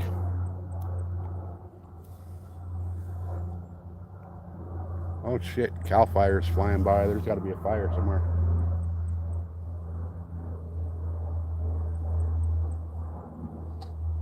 I don't see any smoke. Now, when I was driving through here, though, um, I came down the back way. I didn't come through the freeway. And Terry, you'll know where I'm talking about, but Cameron Corners, there was a fire burning south of that, burning towards the border. It was in Mexico, but it was burning north. So Cal Fire spotter plane just flew over, so they may be going to check that out.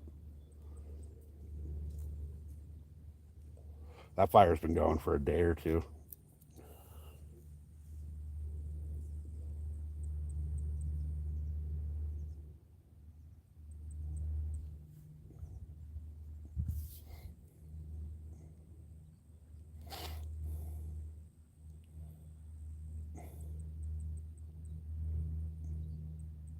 Yeah, um,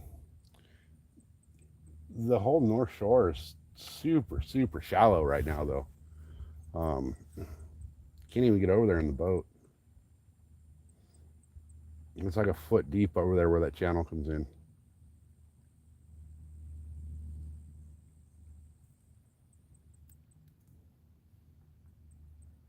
And I'm not walking my fat ass all the way over there. That's a long walk.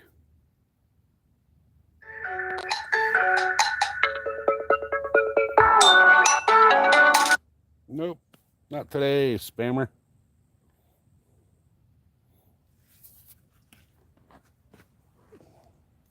Keep getting calls for freaking your loan approval is pending. I didn't apply for a loan.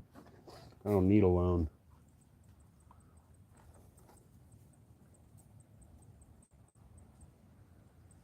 If I wanted a loan, I'd call them.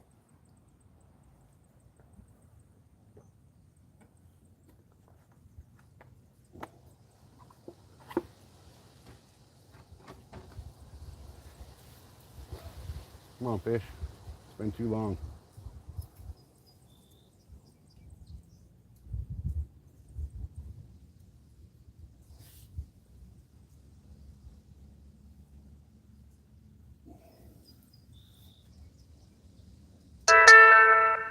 And they keep leaving voicemails, and I just keep blocking their number.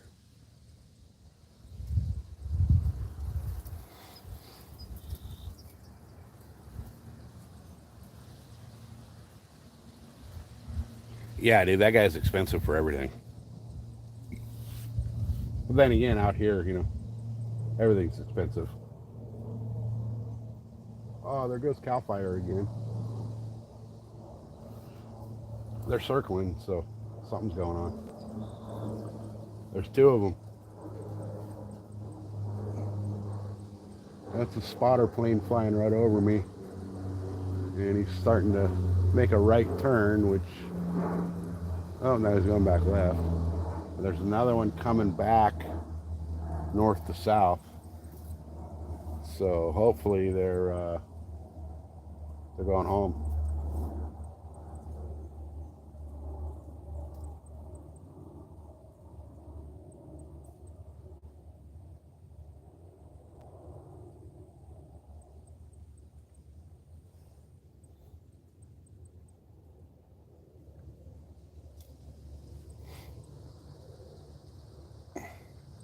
Oh yeah, off the jetties. There we go. There we go. There we go. You guys see that left rod's about to get ripped.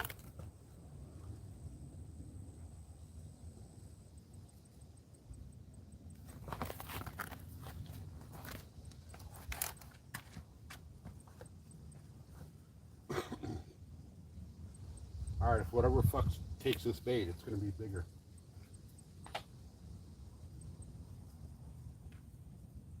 Something's down there fucking with it.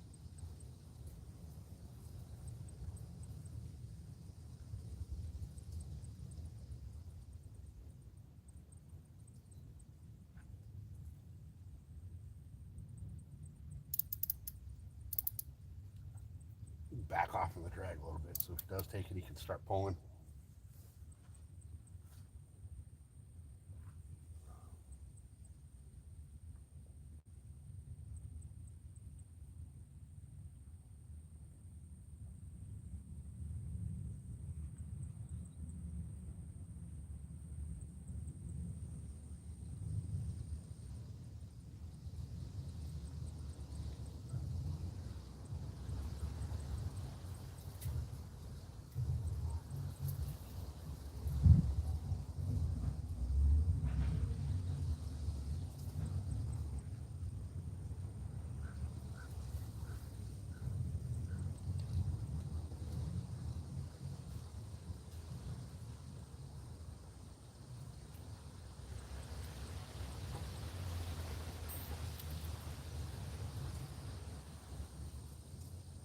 Oh yeah, okay, guys. From where I'm standing now, you can see there's one hell of a smoke cloud starting to pull up. So that's what Cal Fire was looking at.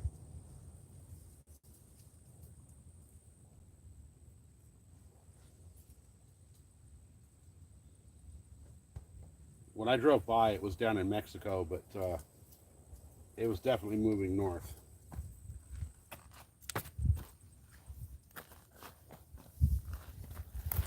And California, somebody just says fire and we burn.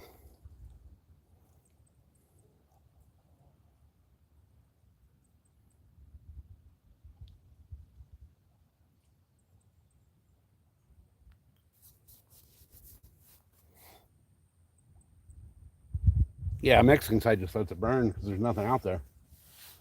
If it gets close enough to the border, Cal Fire will stop it on the Mexican side, just so it doesn't, hop the border.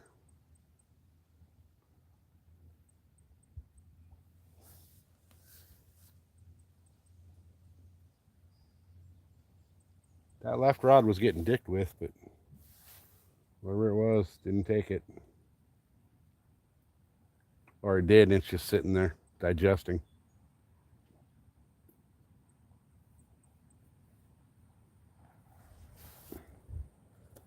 I'm not sure how the fire control and fire department and all that work down there in Mexico, especially like northern Baja, because it's all just nothing out there. Here and there you'll find a little ranch or whatever, but it's not a lot of population, so they just let it go.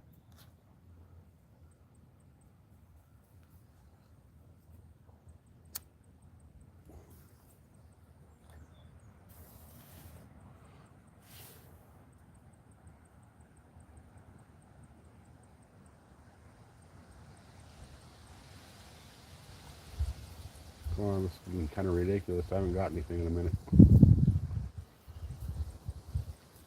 Something definitely hit that squid, but um, hey Muck, you know what? You fucking little queer piece of shit.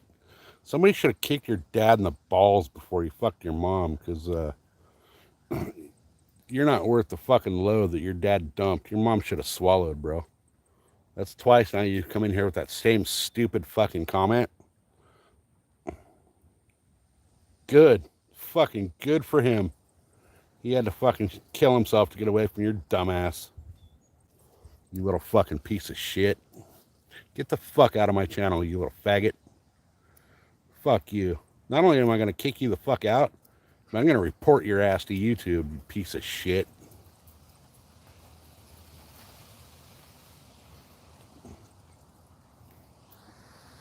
There you go.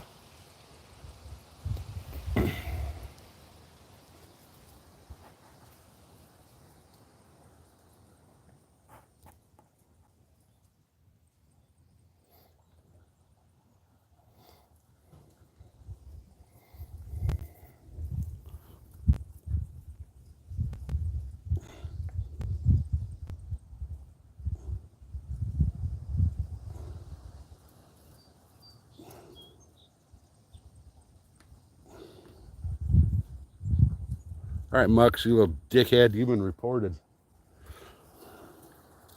And now, let's fucking block your ass. I normally don't block people, but get the fuck out of here, you little fucking asshole.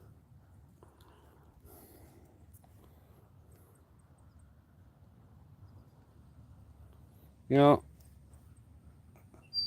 I don't really give a shit about the trolls, but when they come back and have the same stupid fucking comments like that little Mux faggot, get them out of here, guys.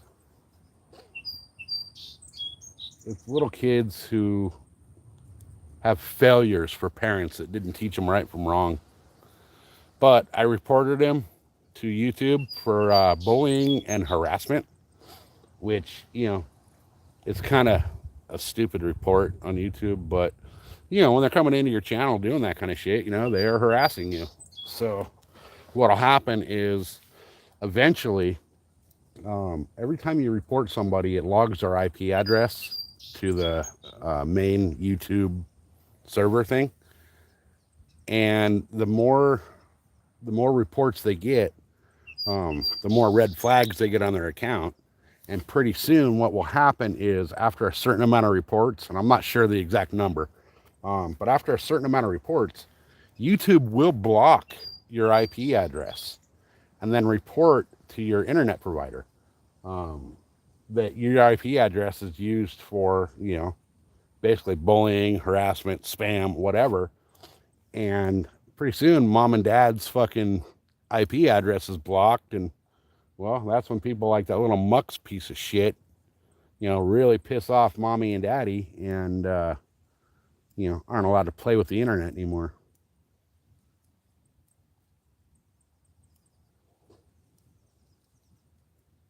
I mean, can you guys imagine if you got a freaking call from your internet provider saying that your IP address is being blocked, and because of these things that your kids are doing? You'd be pissed. I don't have kids, but I know I'd whip my kids' ass for that. They'd be losing their phones, their computers, their tablets, their freedom for the summer. Yeah, I got a couple little tiny baby catfish. Um, all said and done, combined weight probably 2 pounds now. But it pisses me off that school's out when um, you keep getting all these little trolls. And it pisses me off that their parents don't teach the time or take the time to teach these kids, right from wrong. I mean, we all did stupid shit as kids, but now with the digital age and the technology, these kids are doing even stupider shit. We did prank calls and all that back in the day as kids, but we didn't go online and do that shit where it's going to actually affect your internet service.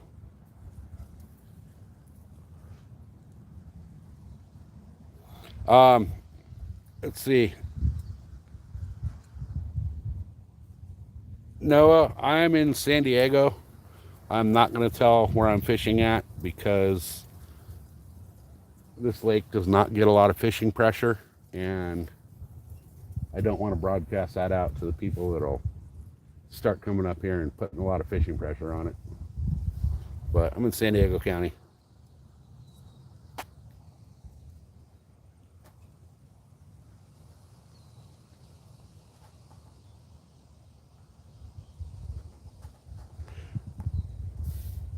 I got a couple little catfish. Yeah, our generation, Gen X, we did some stupid shit, but we kept it under wraps and under control to a point too.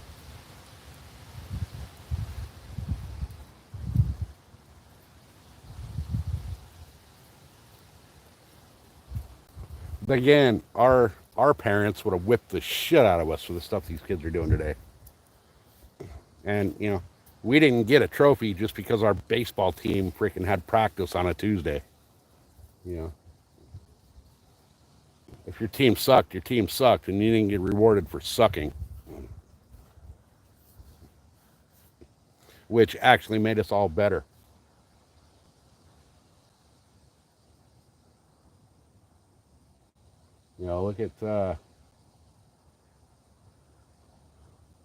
Look at baseball. Perfect example, right? Kevin Correa.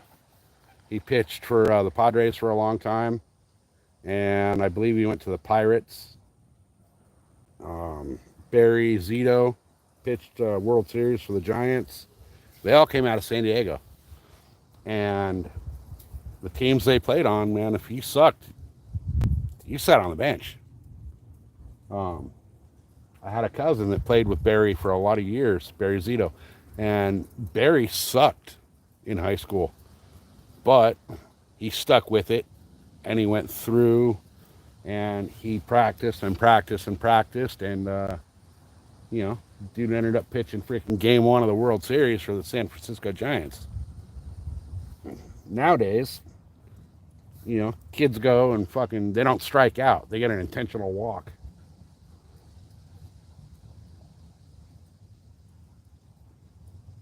Back in my day, like, if the catcher was blocking the plate, you fucking lower your shoulder like you're a middle linebacker and rail his ass. Nowadays, that shit happens and kids get thrown out of the game. People, parents get all pissed off, and, I call Gen Z the fucking bubble wrap generation because their parents are so afraid of their kids getting hurt. It's pussified America.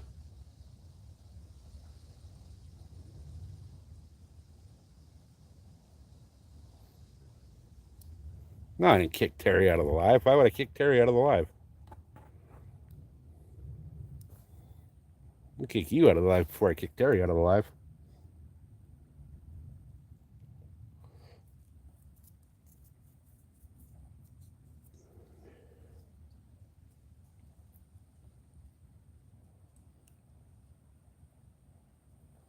These people over here packing it up with the easy up over there.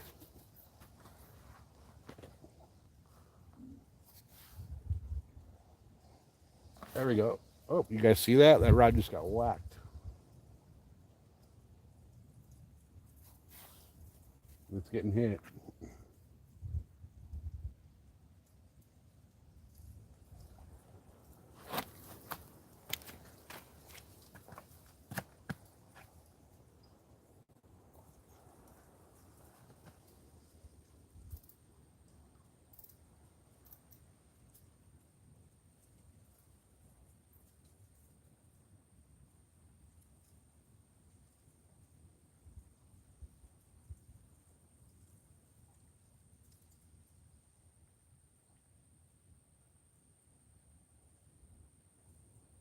Come on. Keep on keeping on it, buddy.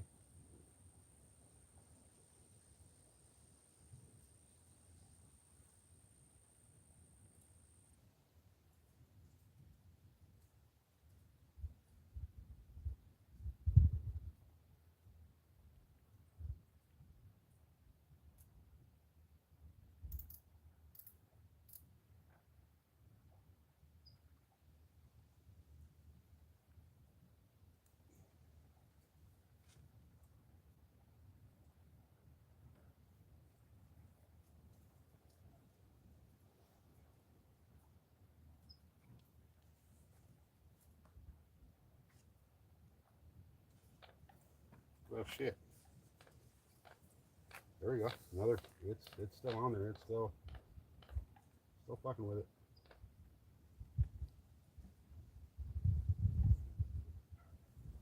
I'm just gonna let it go. Wait till that rod just fucking folds.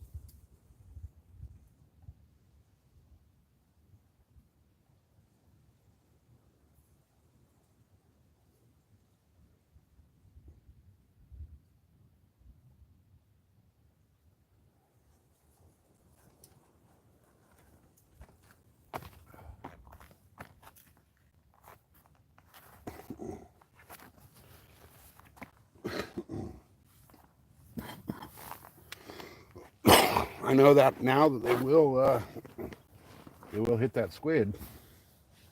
Someone's over there messing with it. It just doesn't want to commit.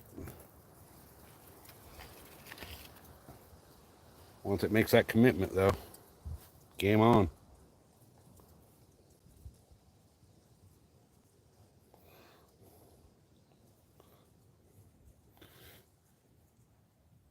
Terry, kick that fool out of here for me, please. Dude that wants to swallow his dad's dick. The last comment right above yours. Or any of my mods that are in here, kick that piece of crap out of here.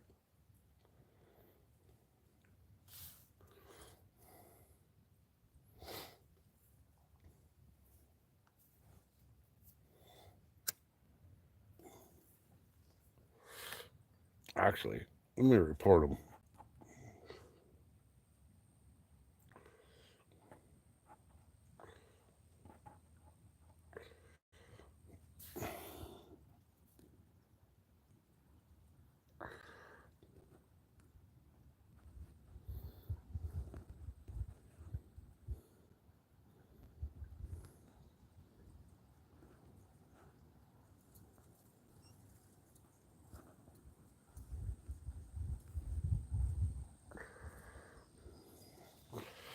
Let's see. Why is it not letting the thing come up?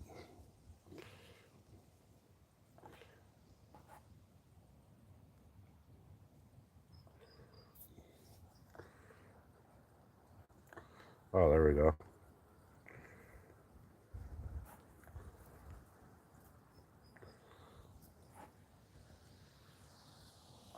All right. Blocked and reported.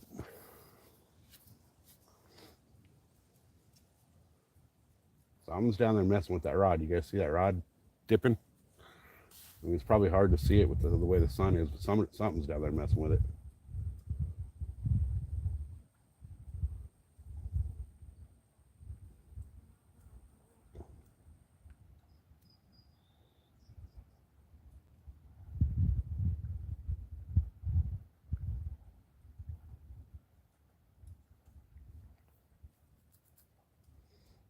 Whatever takes that squid, man, it's going to be a good size.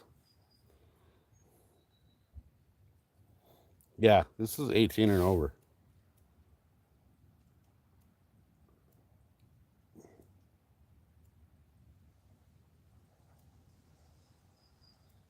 Something's definitely fucking with that bait on the left rod.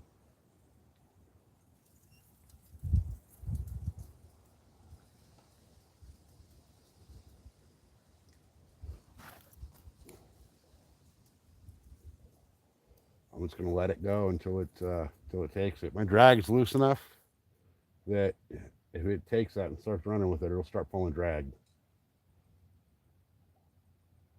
So it's down there, tasting it.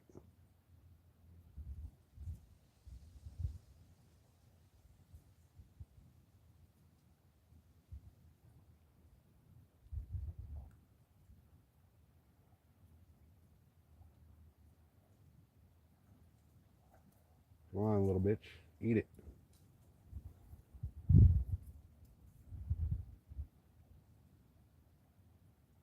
Where's Sam Kennison when you need him to moderate shit like that,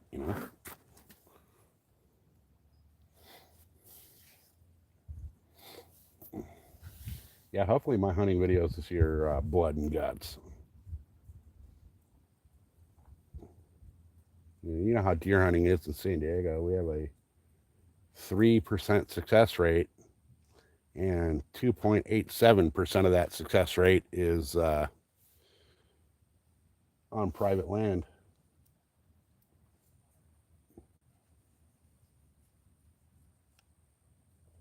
I missed a nice deer last year on Thanksgiving Day. I hit him with the rangefinder. The rangefinder said 40 yards. So I shot for 40 yards and missed him. When I went and got my arrow, my broadhead had deer hair stuck in the blades. I rearranged it with a different rangefinder, and he was at 26 yards. So I shot right over the top of his back. If I would have shot, if I would have lined him up on my 30 pin, I would have had a nice big 3x3 hanging on the wall.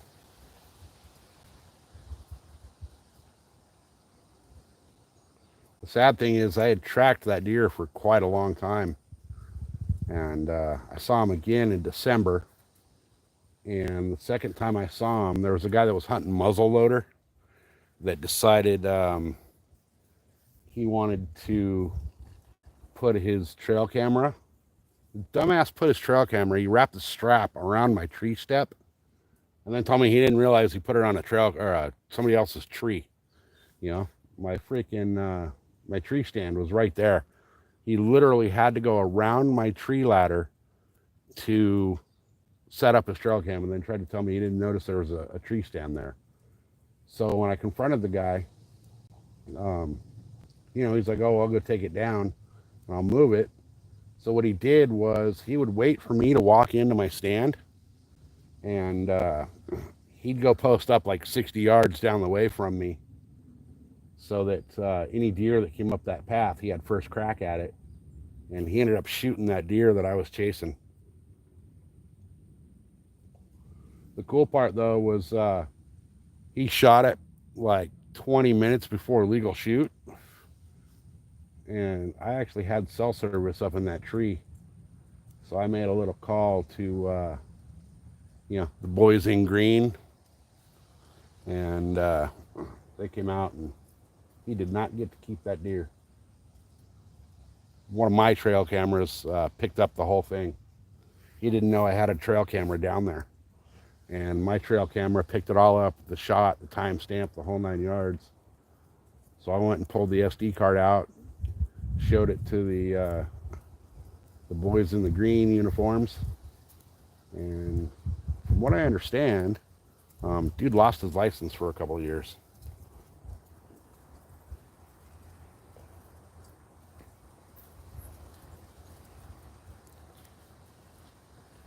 That was on the, I guess you could call it the east side, yeah. I lose direction up there, man. The way that road curves, like 1 minute you're going north, and you're south, and you're east, and you're west, then you're northwest, then you're, you know. But yeah, I was up there. It was on the Morris Ranch side. No, a little farther up than that. It was between Kitchen Creek and Morris Ranch.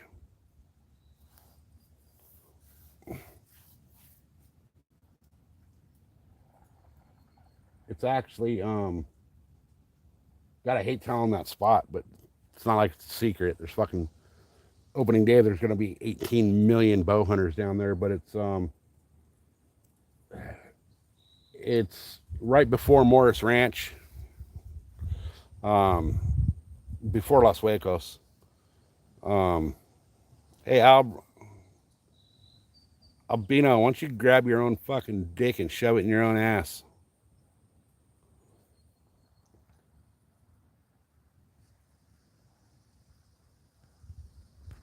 I hate banning people from my channel, but you know, little kids like that, grab the camera for an edit. You know, fuck you, little kids. Yeah, it was Terry. If you know Morris Ranch, if you drive down Morris and there's the parking lot right there, you can take that trail out of the parking lot to the right, from the observatory, exactly. The SCSU thing up there. You park in that parking lot and you can walk down into that valley there. It was down in there. I come into it from a different way, but yeah, it was down in there. It's on the rifle side.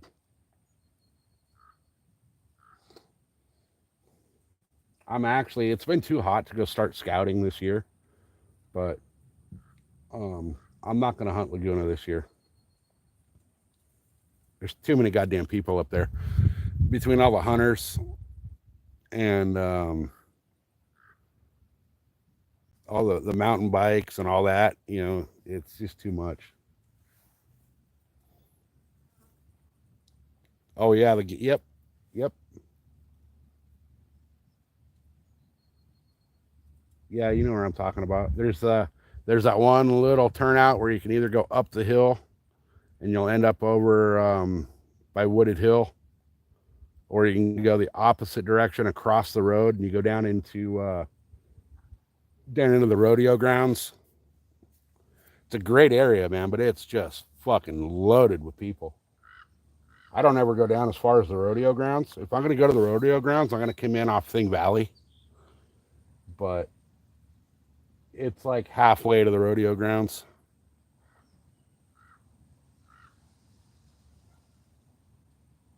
Actually, my tree stand, which I actually need to go get. I've been lazy and haven't gone up there to get it. Um, I'm not actually going to hunt tree stand this year. I'm going to hunt from a saddle. And what I'm going to do this year is I'm going to basically still hunt and saddle hunt at the same time. So I'll cruise an area on foot, and then when I find a spot I want to hang out for a bit, I'll jump up in the tree. I'm going to one stick it so I don't have to carry a bunch of shit. Because as of right now, all I carry is my bow and my camelback. You know, I got everything in my camelback that I'll need while I'm out. And when I do shoot a deer, you know, I'll just jump down out of my tree or out of the bush or wherever I'm sitting, while I'm giving it that, you know, that time to die. Go back up to the truck and get everything I need. But yeah, that area now, man, you got guys on dirt bikes, you got freaking mountain bikes, you got church groups that go walking down through there. I was up there one day and like 6 guys on freaking motorcycles came riding through there. That's a non-motorized area, which pissed me off for 2 reasons. I would love to go riding through there on my bike, but also it's a non-motorized area, man. You're screwing it up for the rest of us when you do that.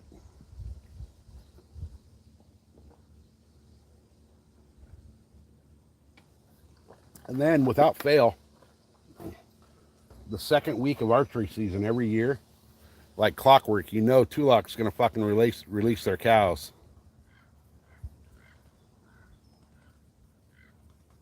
Yep. So Terry, if you know that spot that I'm talking about,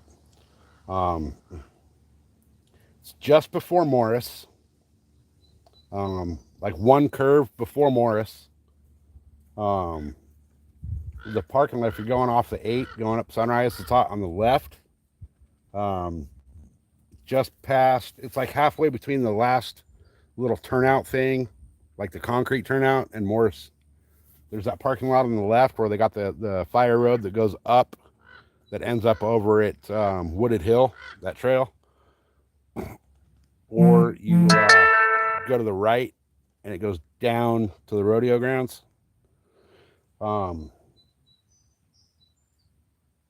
That's where all these guys were on the dirt bikes. They went down towards the rodeo grounds on the dirt bikes. But Tulok's have the property right there, just past where the, if you walk that road, it splits off and you go over to Morris from there. If you keep going to the right, to the Turlock side, that's where those guys were rolling through to get down to the rodeo grounds. But Turlocks will release all their cattle right there, and then they come up into that area and screw it all up. But so if you're walking in there, you're walking down that road, like 200 yards in, there's that hill where it's kind of like a little bowl on the left-hand side of that road. That's actually where I missed that deer last year. My rangefinder told me he was 40 yards. Turned out to be 26. So that rangefinder ended up going to the shooting range with me, and it's in like 16 million pieces now.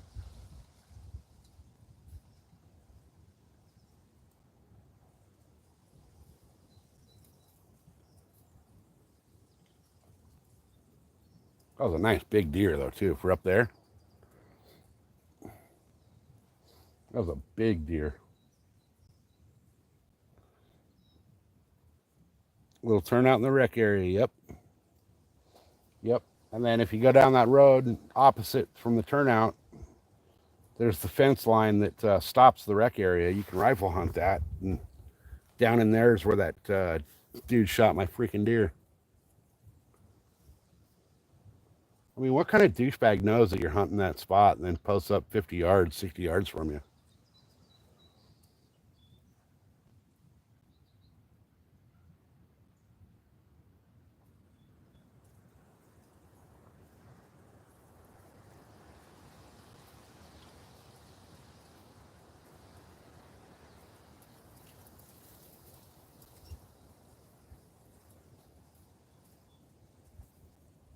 I kind of want to check that bait on that left rod, but it was getting messed with. I kind of want to leave it and torn. Oh, there it's getting whacked again.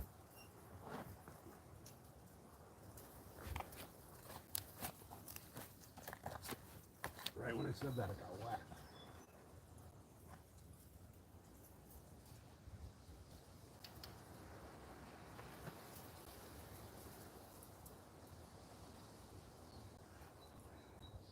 Nothing there.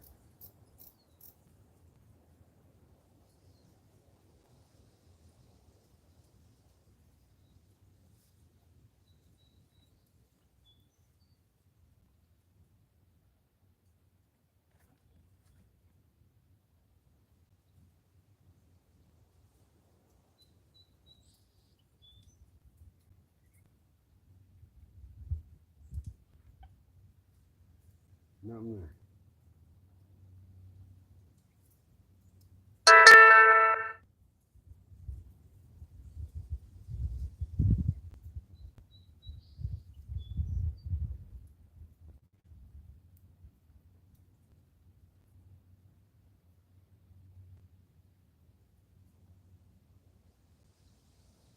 Definitely screwing with it.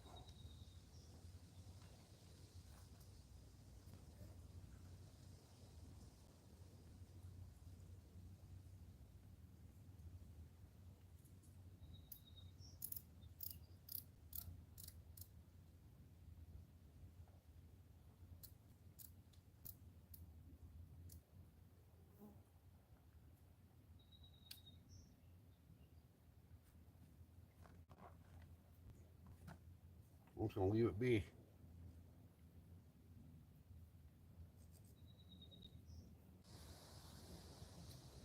My phone overheated.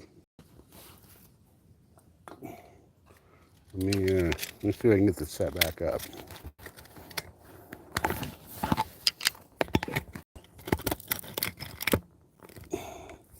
All right.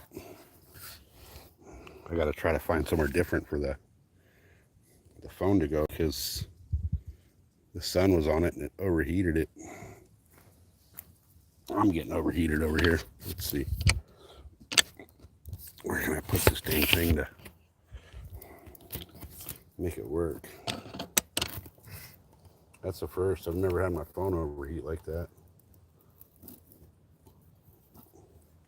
Problem is where I'm at, I really don't have a good spot to set it up. Let me see if I can get it in the tree here.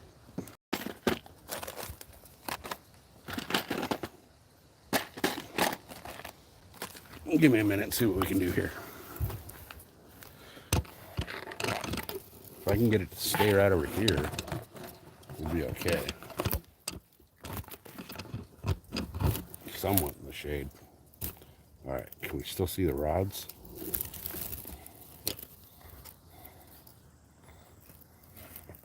Sorry guys, bear with me. I'm trying to make this phone happy.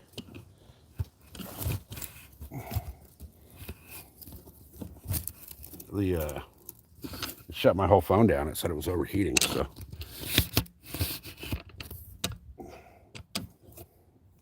Let's see. Now I can't really find a spot in the shade to put it that it'll want to work.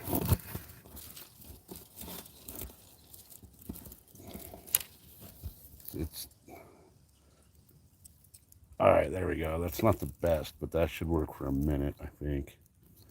See if I can let go of it. Yeah, that works now. All right, cool. So in the meantime, while I was letting the phone cool, I checked that bait on that left rod, and it's still got the bait on there. Something's definitely down there messing with it, but it wouldn't commit. So I'm thinking it was something small. Well, I'm like tucked up in this little pocket of shade right now. I'm going to lose my shade in a minute, so I'm going to have to move.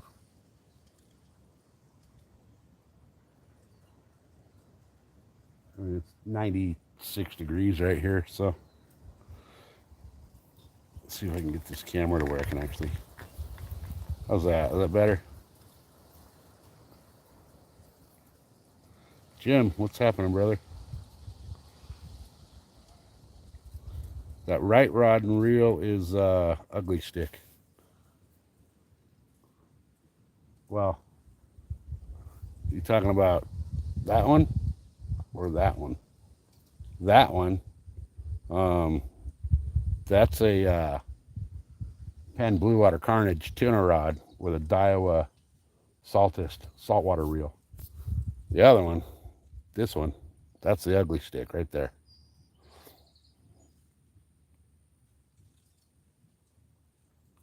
Got a spider over here cruising on that rod, on that tuna rod on the line. So the one bait is on the tuna rod that's right now I just got a squid head on there. And the other rod's got a bread ball. I've got 3 little catfish so far on the bread ball. And I've had one messing with the other rod but wouldn't commit. So I checked it and recasted. Bait was still there. Definitely moved off of the hook a little bit. So I kind of rearranged the bait and then chunked it back out there. So we'll see what happens.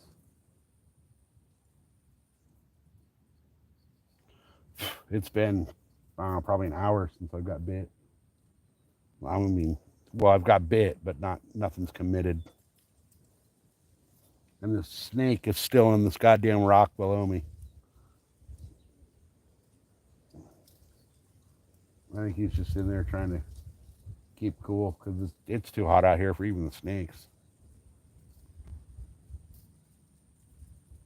And where I'm at, I could move over a little bit to like behind where I'm sitting, um, and be in the shade a little more, but it doesn't give me that great of an area to cast.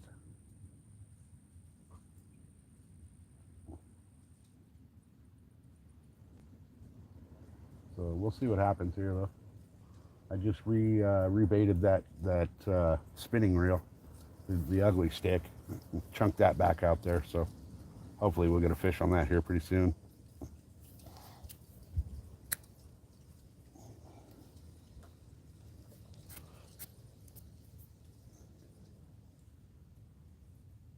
I've got all the fish I've got today have come on that rod.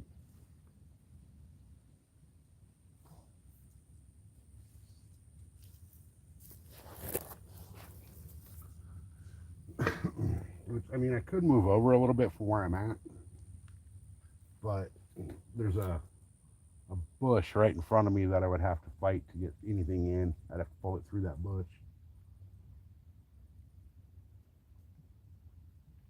And there's not really any good spot for the rods.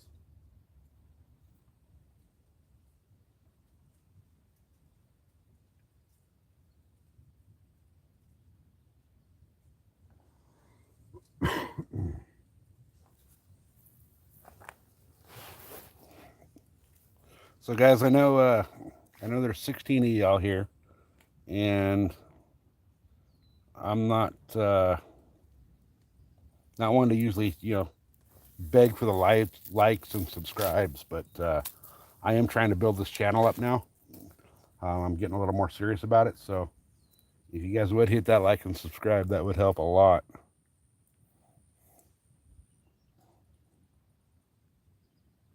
And also, the more you comment and talk to each other and all that, the more that helps as well. Because I'm sure a bunch of you that don't subscribe to the channel, were just going down the YouTube rabbit hole, scrolling and scrolling and scrolling, and landed here. The reason that happens is because the more people that scroll through and land here and make a comment or thumbs up or whatever, it lets more people scroll in.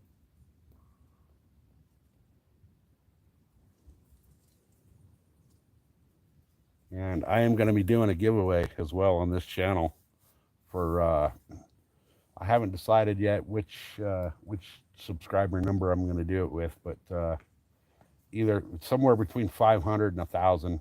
I'll probably split the difference, do it like 750, do a little giveaway, and then at 2,000 I got a pretty good plan for a good giveaway I'm going to do.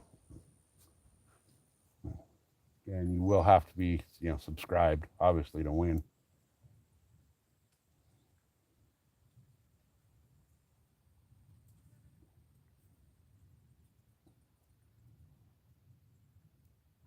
I am absolutely cooking over here. It's 101 degrees in the shade right now. Hey Jay, what's happening, brother? The way the sun's at right now, it's hard for me to see the chat. It's got a big glare on it, but do what I can.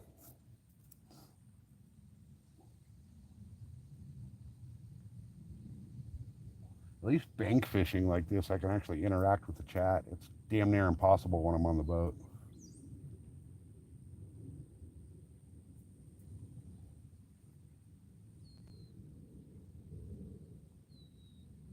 Oh, there we go. Y'all see that?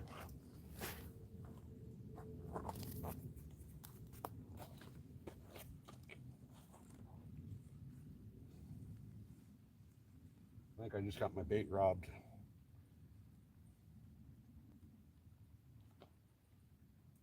Actually, I'm almost positive I got that bait robbed.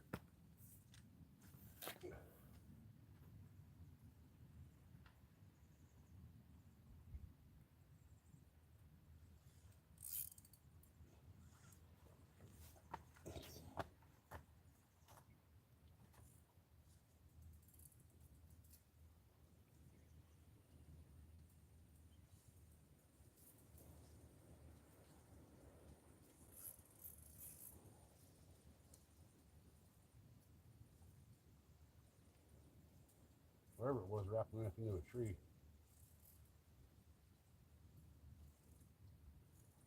Unless it's a sea monster that's too big for this rod.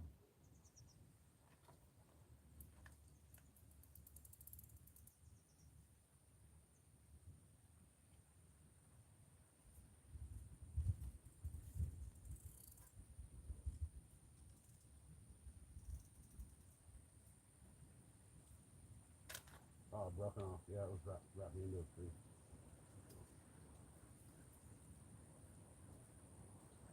Oh, no. Okay. Felt like it broke off, but I kept everything.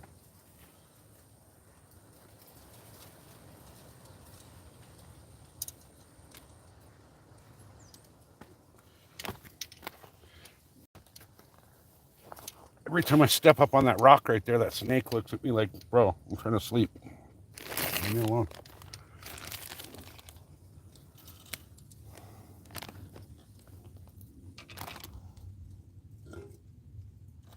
I mean, I know he's not fucking poisonous or dangerous, but I still don't want to mess with him.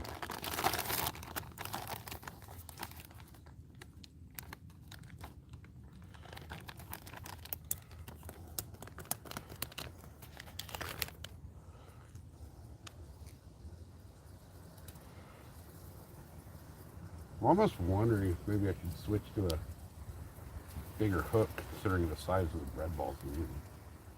Or maybe just downsize my bread balls.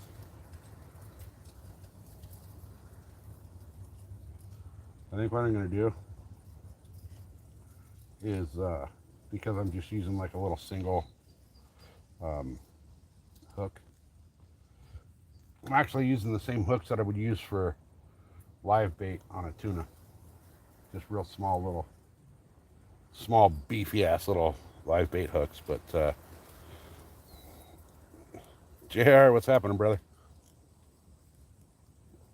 I think it might be the wrong hook for what I'm using, but that's fine.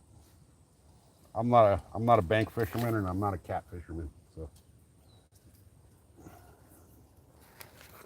all right, let me get my ass back up here and cast this back up.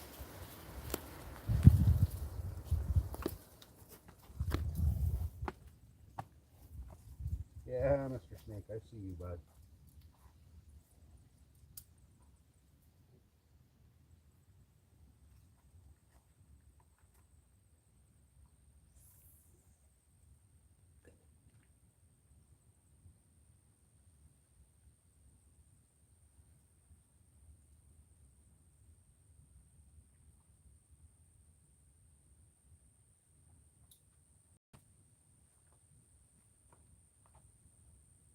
Bro, quit looking at me like that.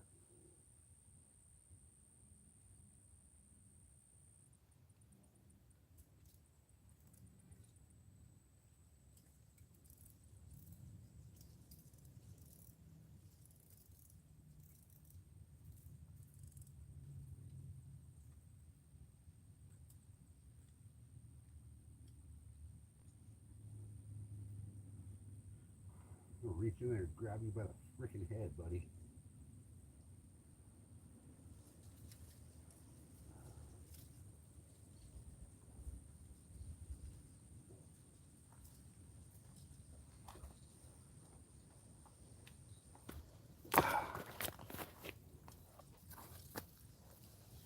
All right, I just loosened my drag way up so that whatever does hit that bait, we'll be able to pull quite a bit of drag.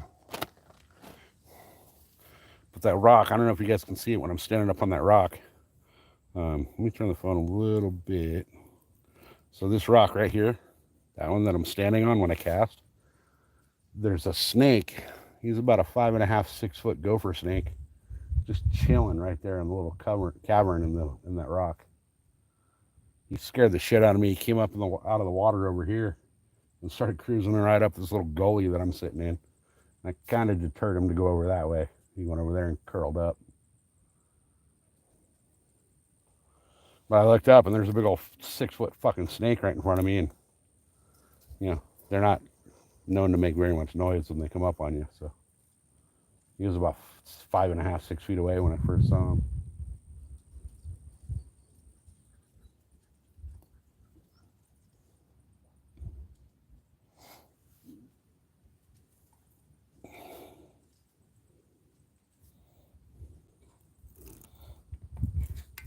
Yeah, I'm using the little silver ones.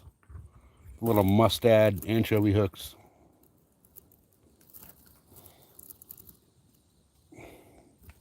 I want to get this camera to where it, like,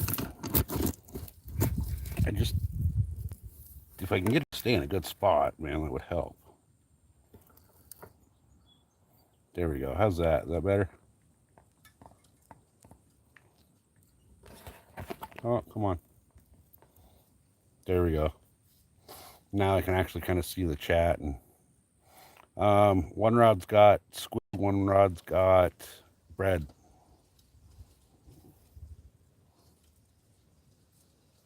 The bread, I've hit 3 little baby catfish now. And the one with squid has got messed with, but nothing's committed.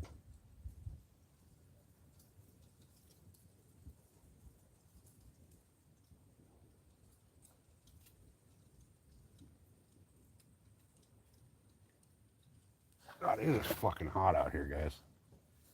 I'm not gonna lie. It's getting a little uncomfortable hot.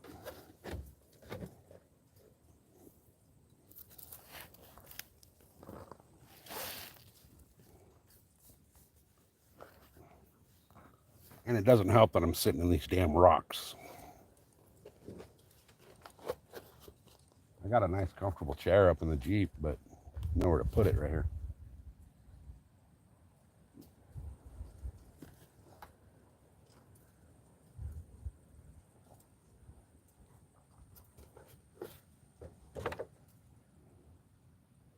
I'm kind of tempted to make a little move.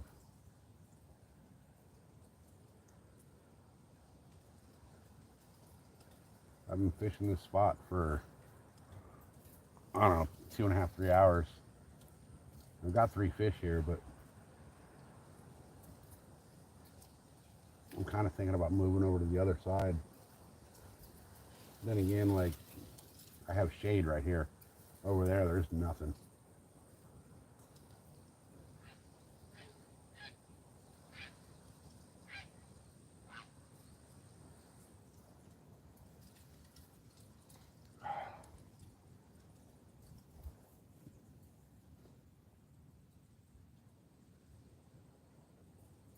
Come on, fishes, little bitches. Where's Sam Kennison when you need him? Just scream like, eat it. Fucking eat it.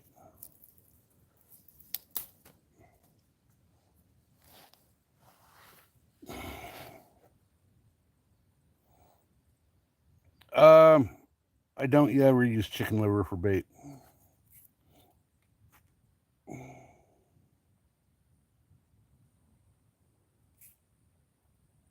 Don't ever use chicken liver.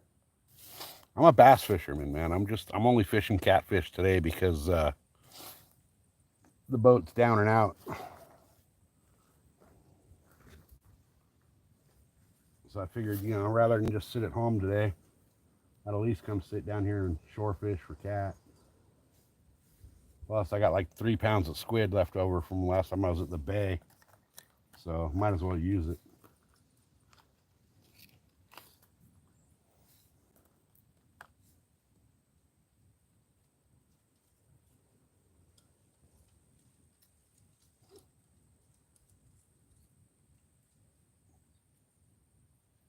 What time is it even?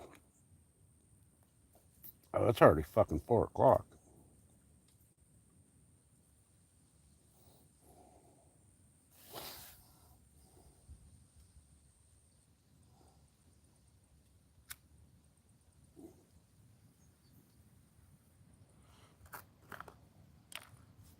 They kicked me out of here in 2 hours. So I got 2 hours to catch a freaking lake monster.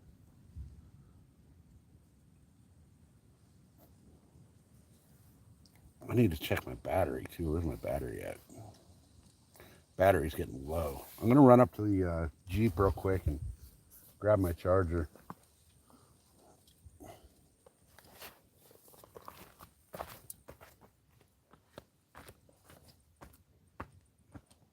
Actually, no, I'm not. I brought them with me. I was smart and brought my chargers with me.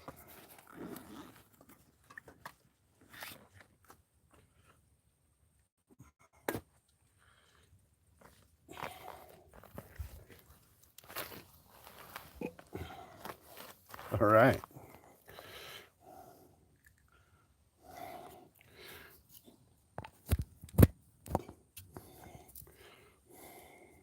Look at that. That's gonna fucking dick with my phone though. With the weight of it. Yep, see, there it goes.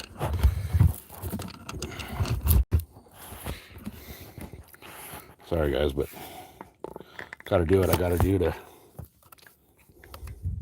not let the batteries die here. Probably no, I can't see chat at all.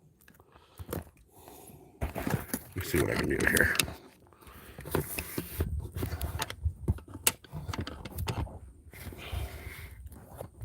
If I can get this thing wedged into that tree.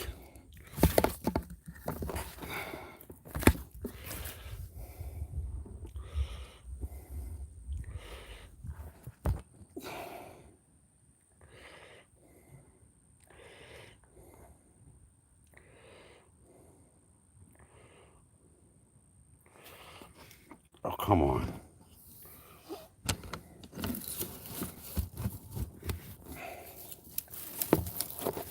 Sorry guys, trying to get everything situated here so we can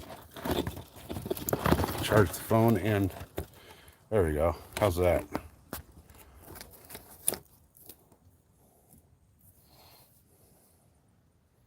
Make sure it's still charging with that thing. Come on. Yep, it's charging. Cool. All right.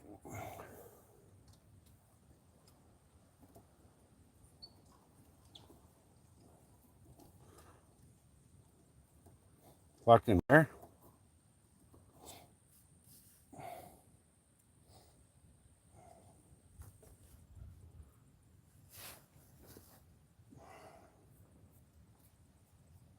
You know, it's funny. I've never crashed a car on the road. Always off road.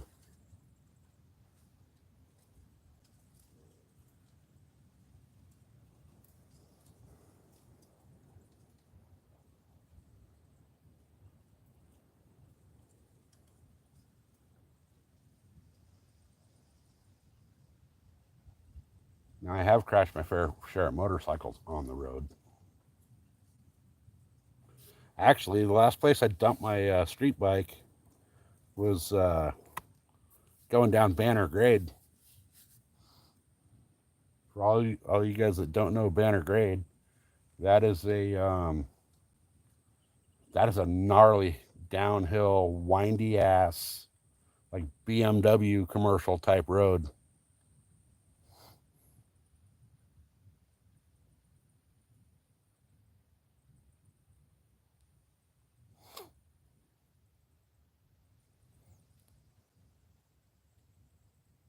£6. That's not bad for a bass. My biggest actually came out of this lake. It was almost 17, 16.88.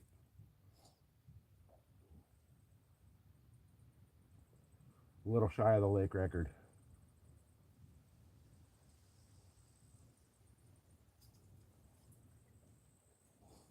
I'm pretty sure though, if I tied on a fluke right now, I could get a bass out of where I'm sitting.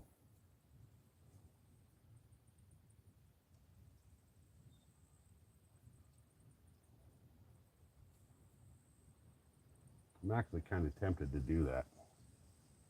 I got a third rod over here I can rig up.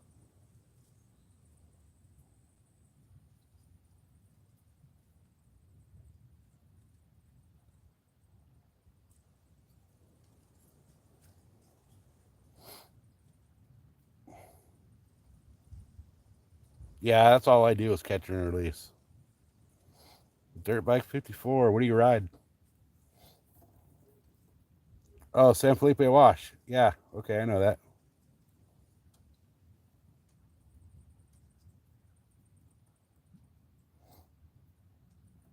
Yep. XR 100. Oh, okay. Little bike. I race a CR 450.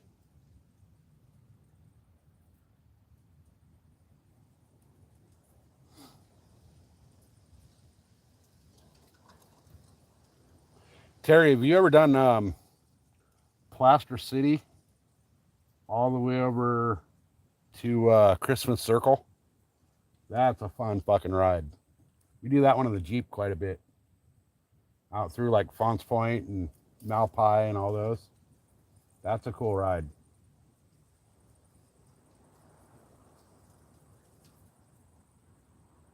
It's too damn hot down there to do that now. It's 117 at the visitor center.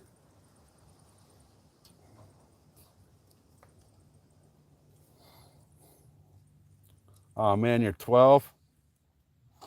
Dude, I hate to say it, but this is a 18 and above for the lives. You can subscribe to the channel and watch the videos, but my lives are definitely not for kids, man.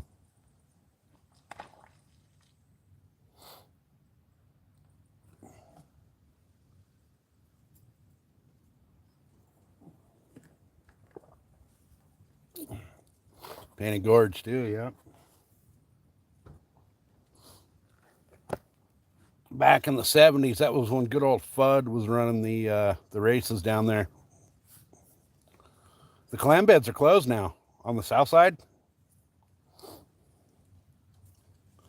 Yeah, no, it's not fine, bro. I don't care if you've been to the hospital a million times. My lives are 18 and up only. So, like I said, you can subscribe to the channel and watch, the videos and the shorts. But these lives are 18 and only, brother. I'm gonna have to ask you to leave.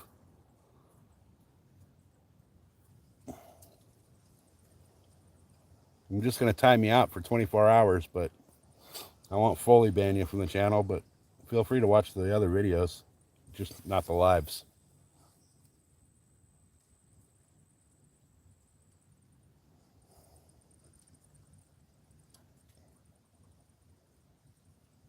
Come on, fishes, little bitches.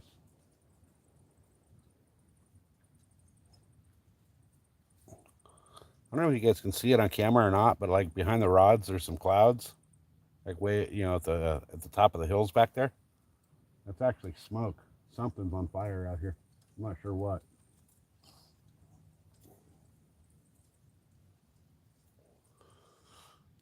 Oh, it's coming from the. Let's see. Yeah, it's. I think I might be in Mexico.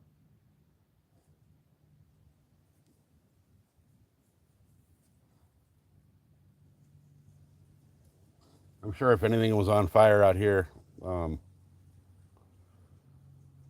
uh, my wife would text me. She gets all those alerts and all that shit. She'd let me know.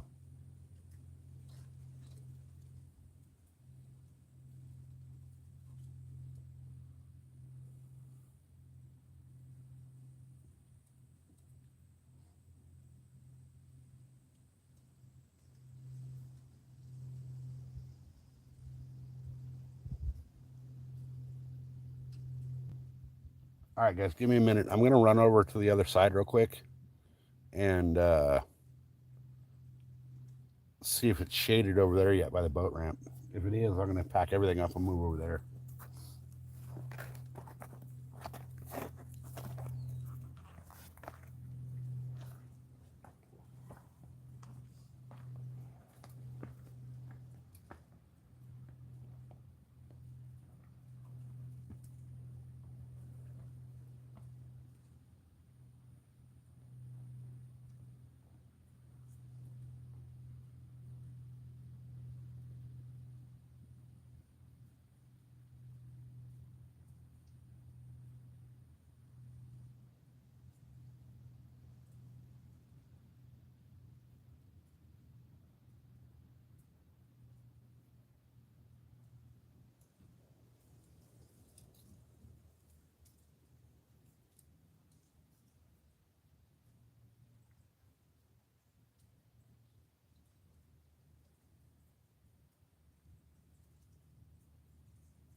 Yeah, there's literally no shade over there anywhere.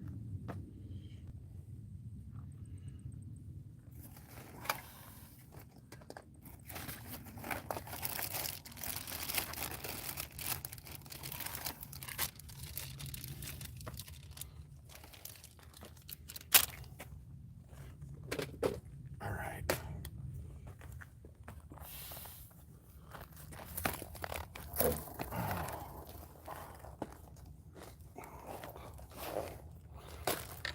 No, I'm north. I'm looking towards the cabins from the boat ramp.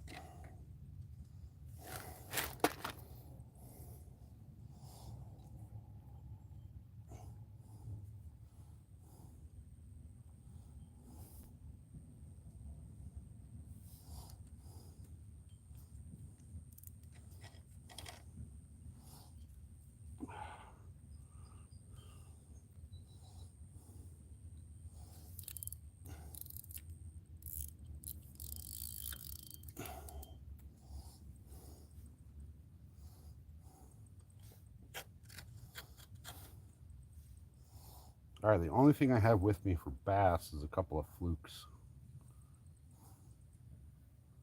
So I'm gonna rig up a fluke, because why not, right? Cats don't seem to want to be biting anymore.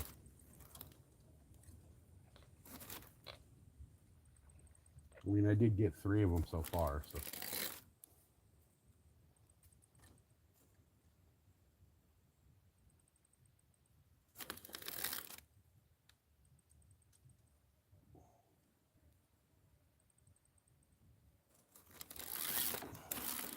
I'm just gonna go straight braid on this too.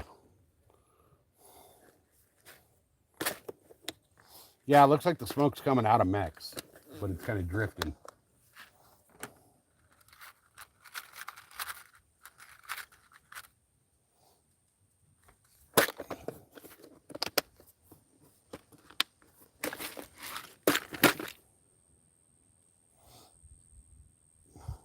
Now, when I was on the way here, I took the old 80, and coming west on the old 80, I could see the smoke, and it was definitely a fire down in Mex, but it was moving north.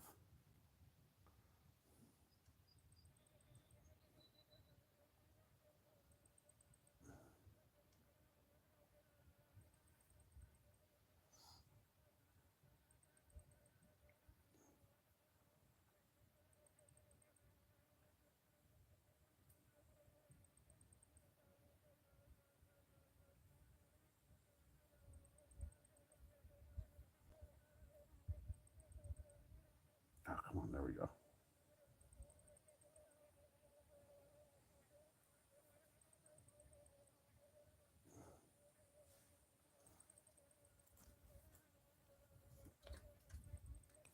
Ah.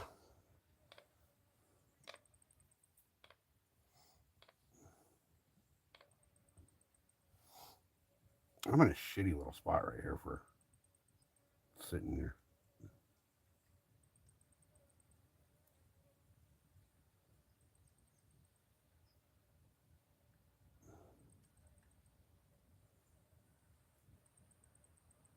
All right, just bear with me a minute. I'm trying to tie up.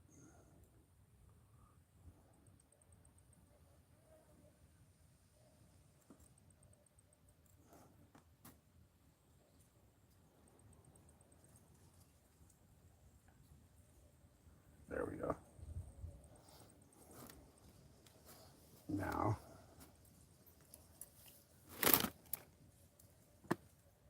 I'm like cramped into this little corner of these rocks, trying to stay out of the sun.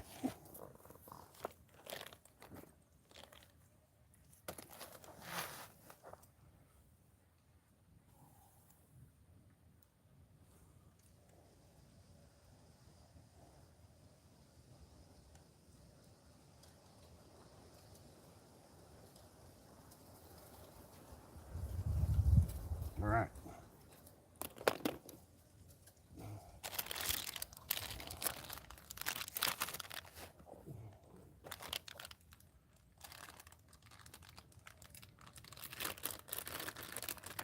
And this is what I'm about to start throwing. What, 7-inch smoke shad colored fluke.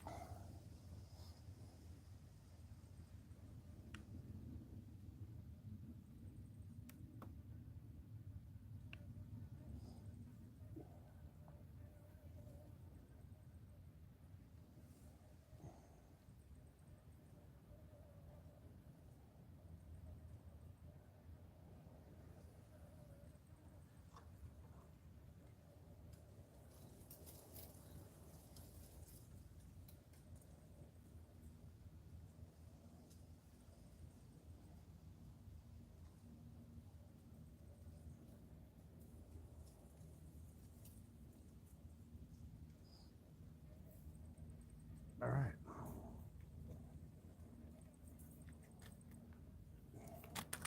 Let's see what we can do with this thing.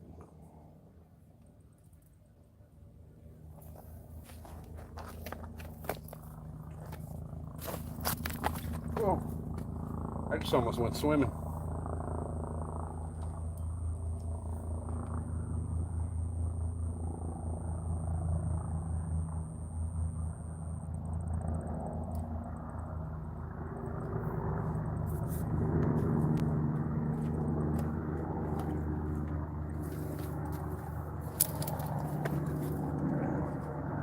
Oh, damn snake.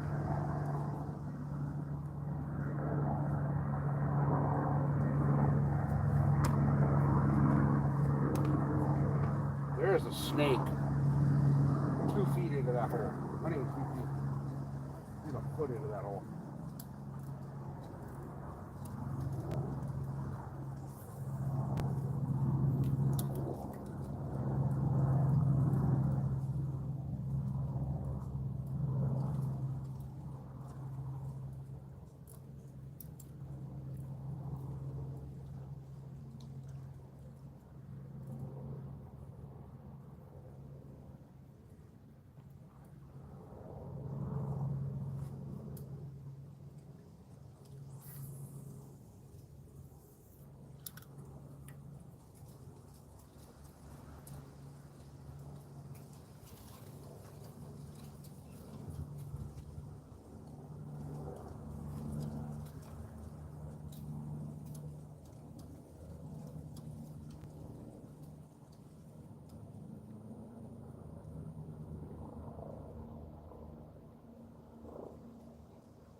See if this shad or this fluke gets bit.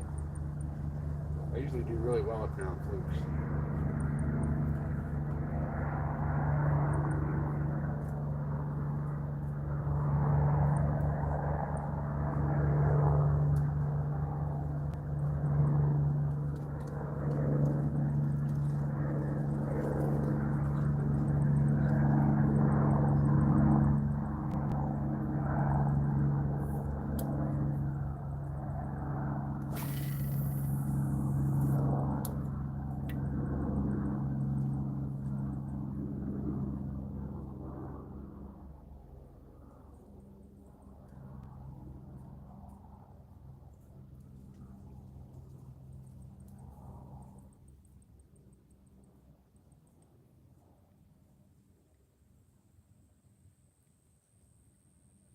Come on, fishes.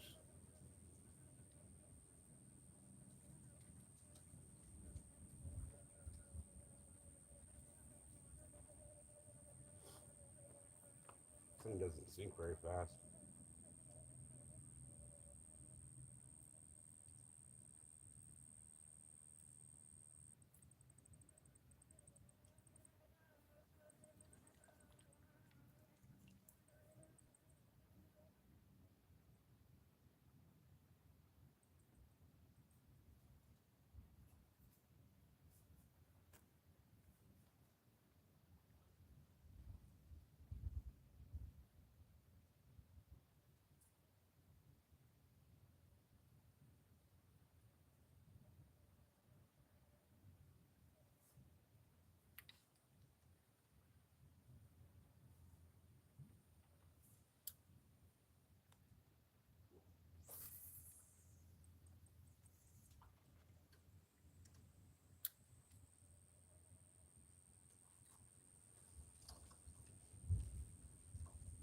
Give that a minute and let it sink.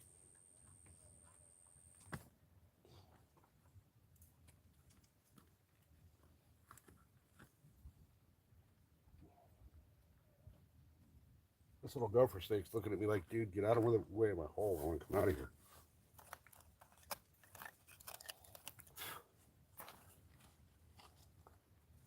He's just all coiled up over there, like looking at me.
Oh, perfect.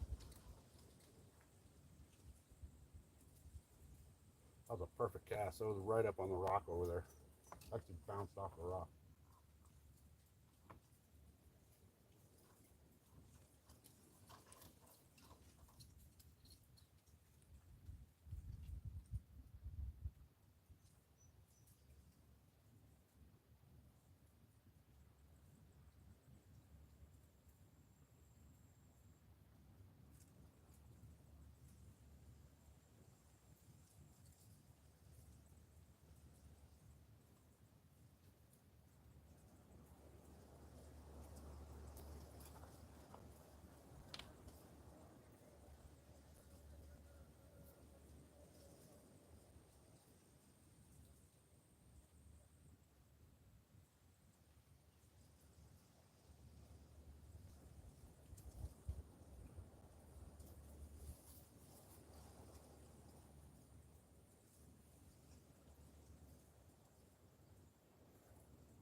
I just seen a bass pop right over there.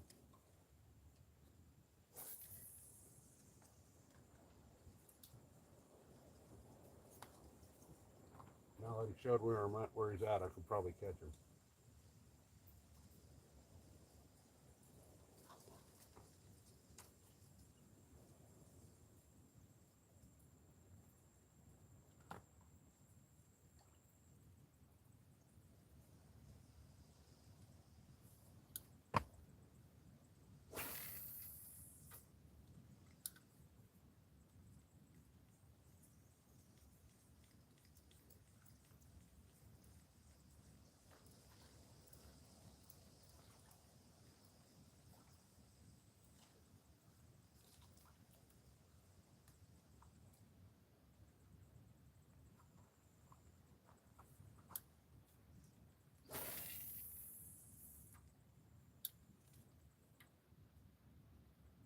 I just dropped that fluke right in his face.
let that sink a little longer this time.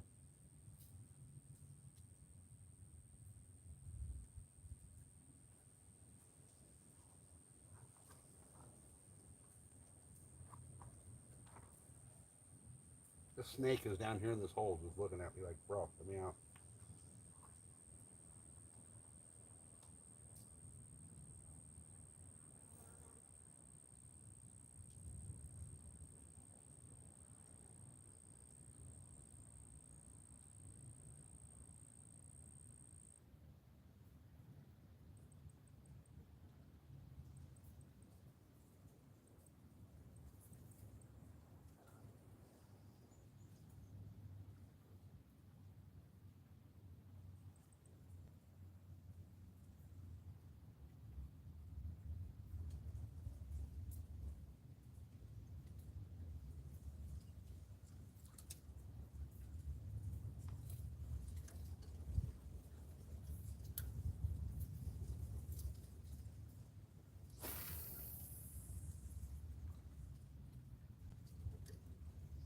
That's right there in that hole where that bass is.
All right, one more cast and then we go back to it. Oh, there's a carp spoiled. One more cast and I'll throw the bread back out. Actually, that's not where I wanted to cast.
I'm gonna rig this other rod back up.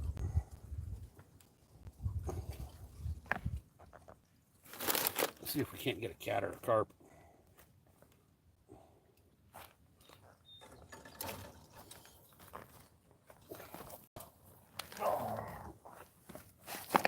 Oh, give me just a second here.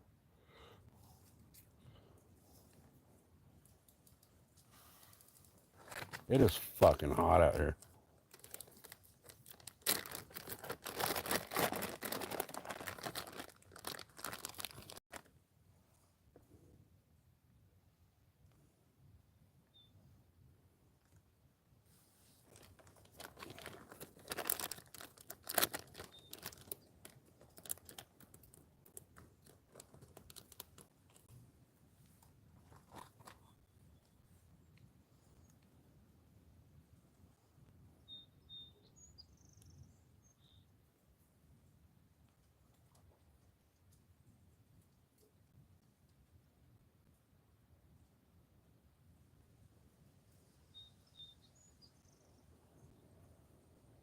See if we can get a little more exposure on that hook through that dough ball.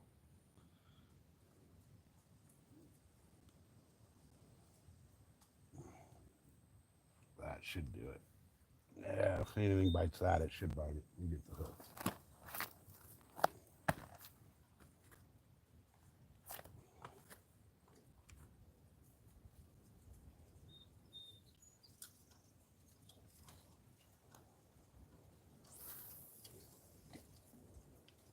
That is not what I wanted that bait. Hopefully I didn't lose my bread doing that. And reeling it back. No, it's still there. Okay.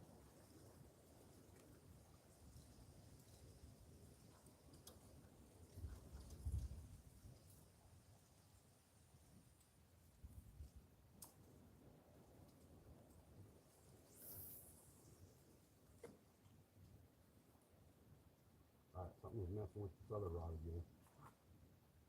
The line just got tight. You guys see that? And then my fat ass in the way of the camera.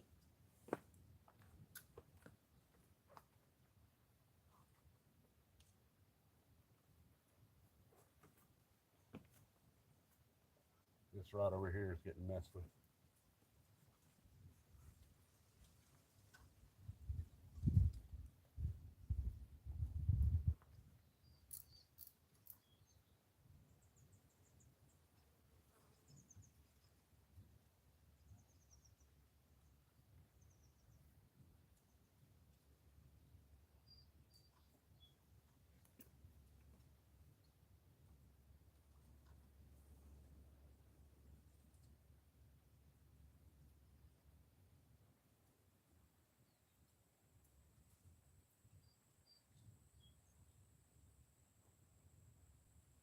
Come on, kick it.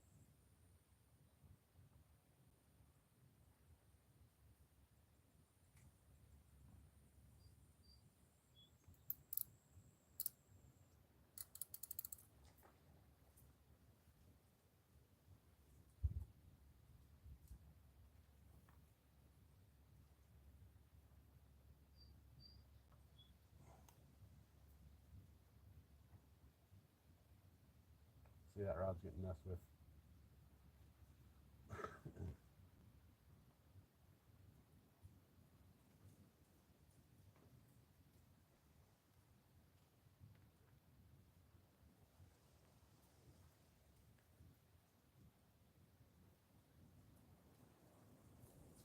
I'm gonna let him fully commit.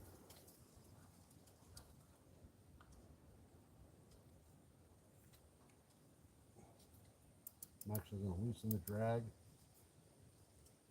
all the way. That way, if whatever it is decides to grab it, it'll start pulling drag.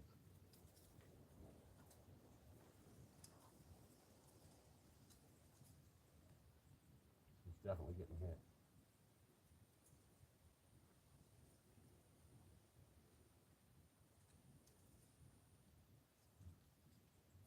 I'm just going to be patient and leave it there. Let it do its thing. whatever's down there messing with it, let it mess with it.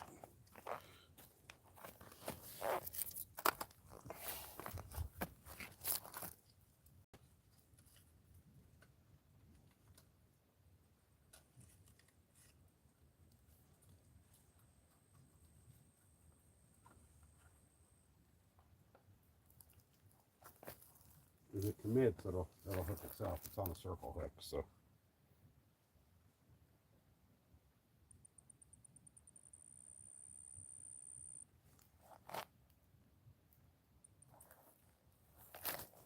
And then drag's loose enough that once it does commit to it, it'll be able to pull drag.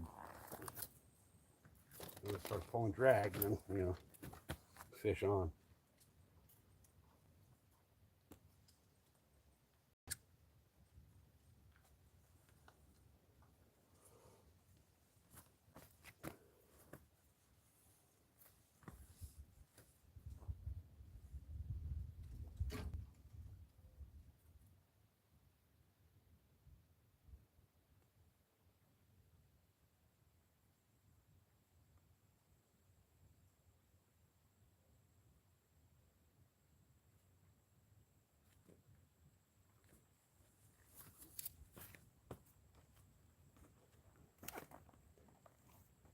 We're getting bit, y'all. It's just a matter of whatever's biting to commit.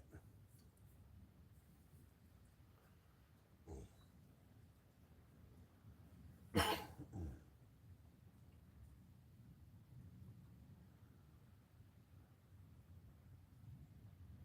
rod's about to dip again.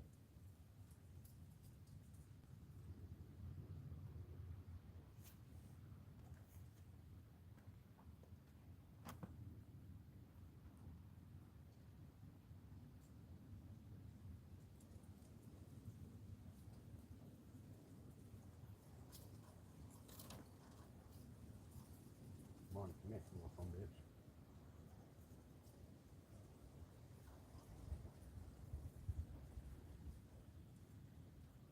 Commit, damn it.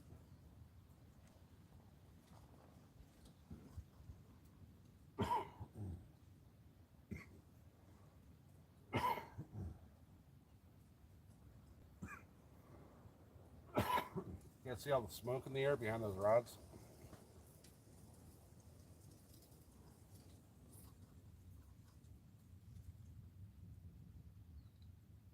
If that line just went tight, that rod's going to start dipping again.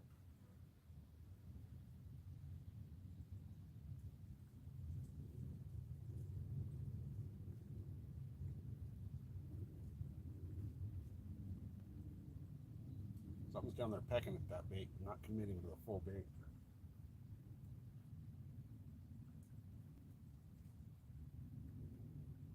I'm just going to let it soak.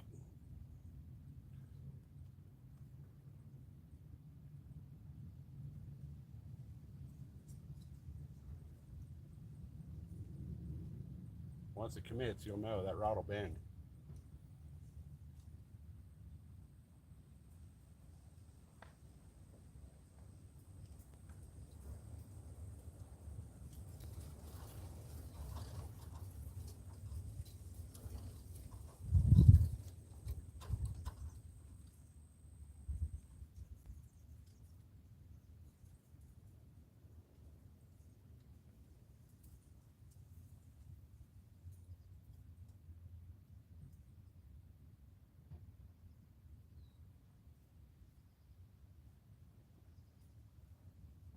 Yeah.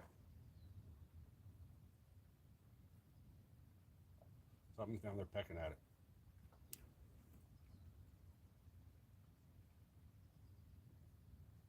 Which tells me it's a smaller fish.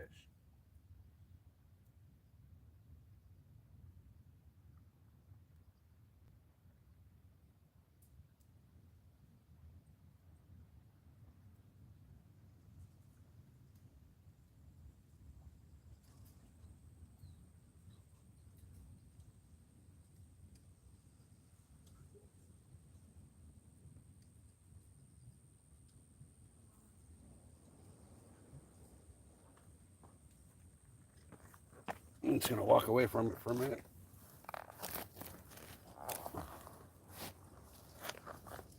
If it decides to take it, it will take it.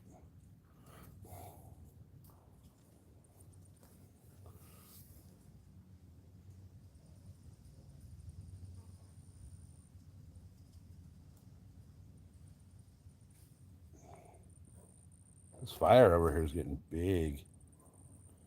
You guys see all that smoke showing up now? It's about to start blocking the sun.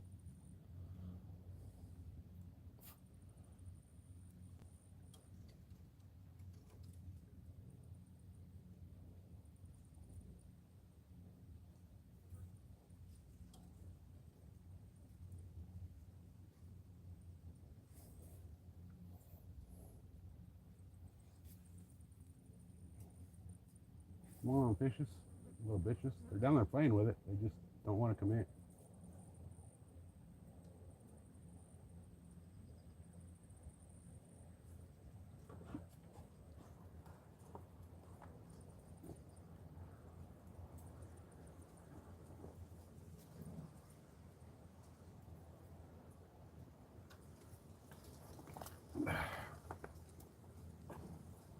I've gone through 3/4 of a gallon of water sitting here today.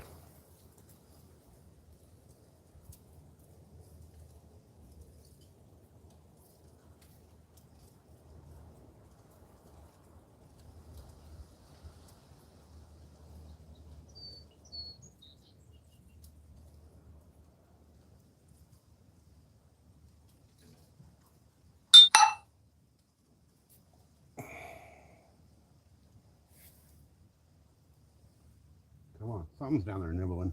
It just doesn't want to commit to it.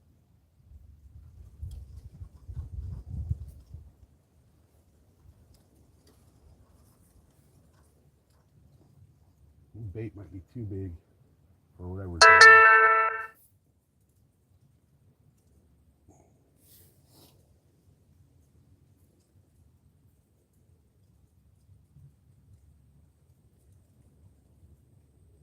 This fire over here, though, it's getting big. There's a lot of smoke wafting through now. You can probably see that it looks like clouds. That's all smoke from that fire. I think it's in Mexico, but there's a possibility to jump the border.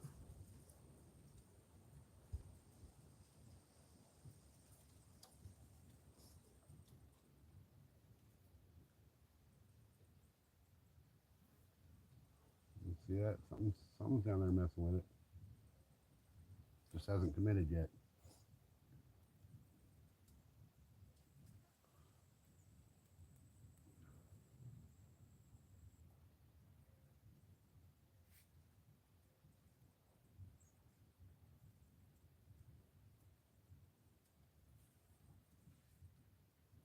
That drag's loose enough that if it grabs that bait and starts swimming away with it, it's going to pull drag.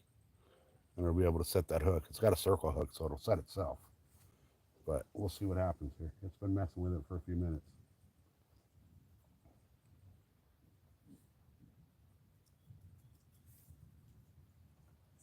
And as long as it wants to sit down there and play with that bait, I'll let it play with that bait until it commits to it.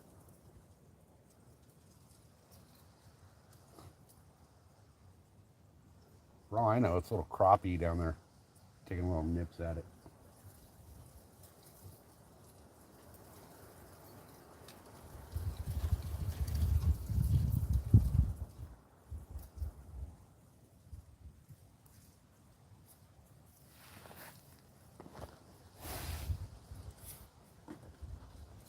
I wish there was more spots to shorefish this lake, but there's really not.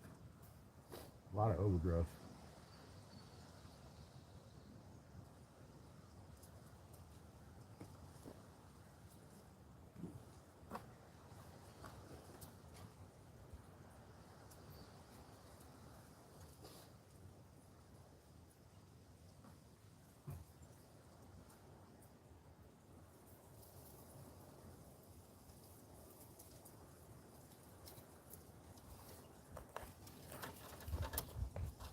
This fire over here, though, that's kind of tripping me out because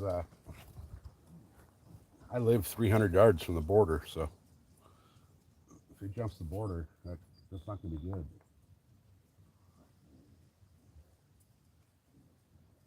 It's pretty hard to deport a fire.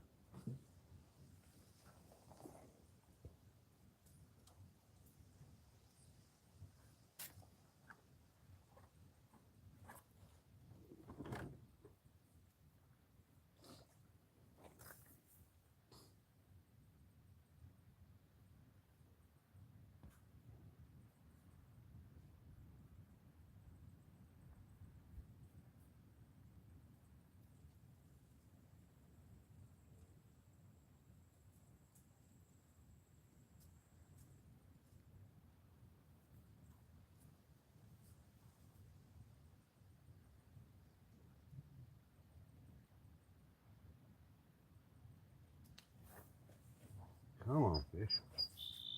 There's carp starting to roll all over this place. There's something down there messing with that squid. I just don't think it's big enough to actually take the whole squid.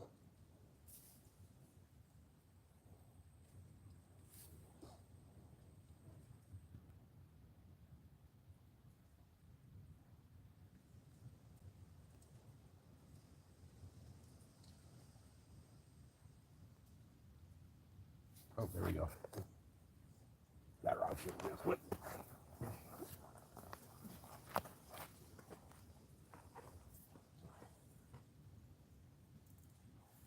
Missed it. Damn it.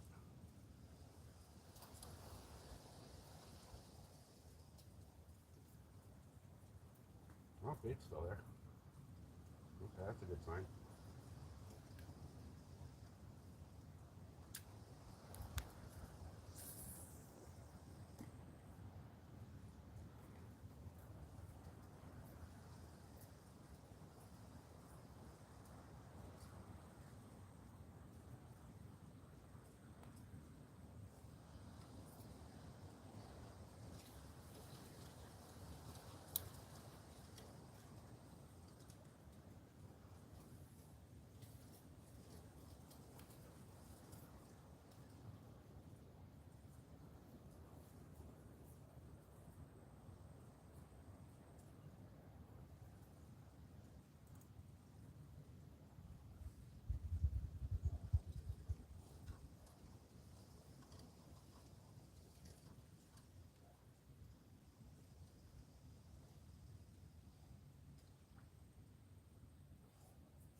Little snake's getting mad that they won't let him out.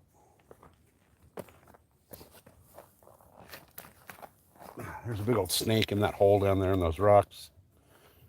He keeps wanting to come out, but every time he starts coming out, I go up on the rock.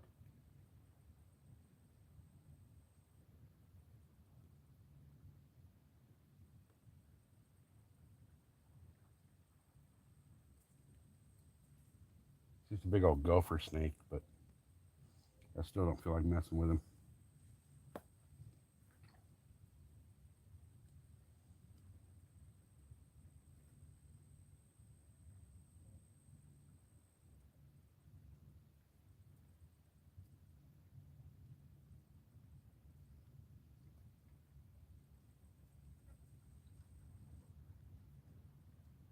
I got the drag on both of these rods super loose, so if anybody, anything decides to start hitting on it and actually grabs it and starts running, it'll pull drag and I'll be able to set the hook. So I'm like trying to stay out of the shade, or starting to stay in the shade.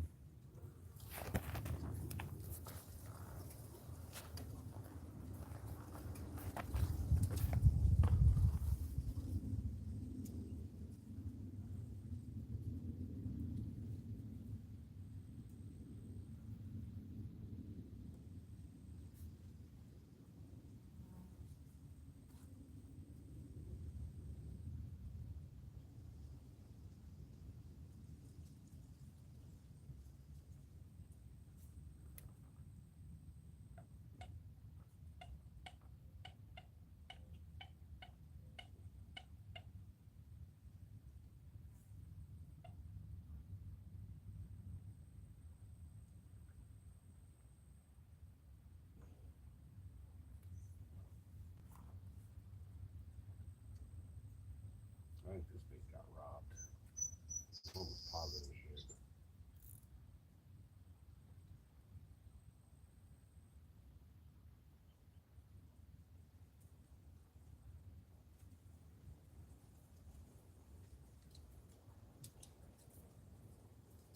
No, it's there.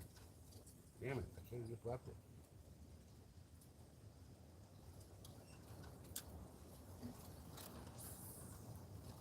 Now it flew off. Had to go mess with it, it flew off.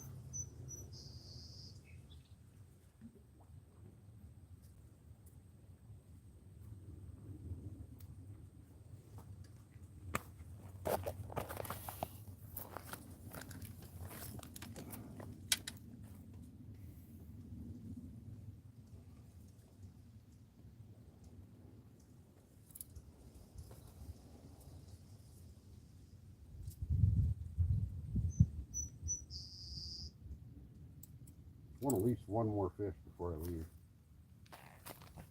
I'd like to get a fish on my other rod, but I don't know if that's going to happen.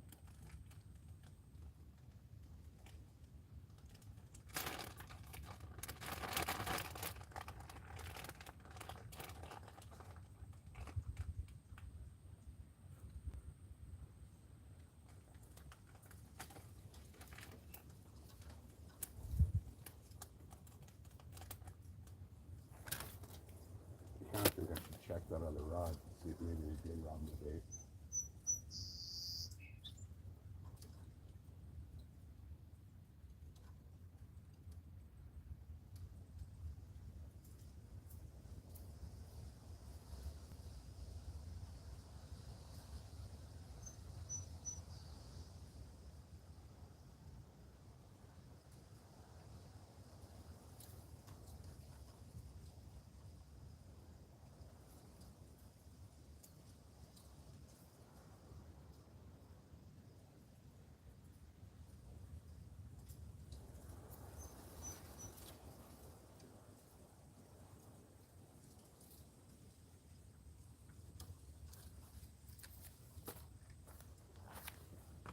Yeah, sorry, little snake.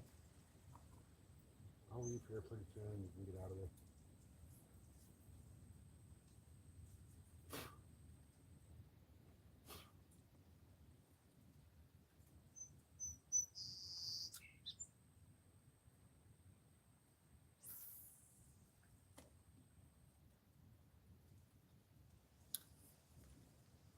I want to put that a little different.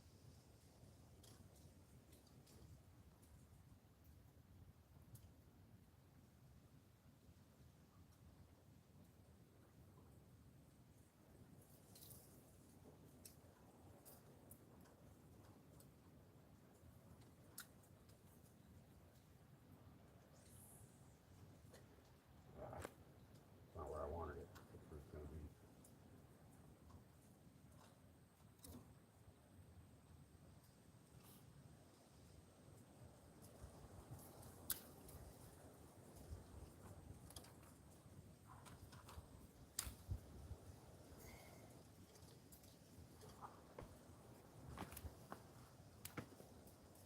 About to have to bust out the off spray here in a minute.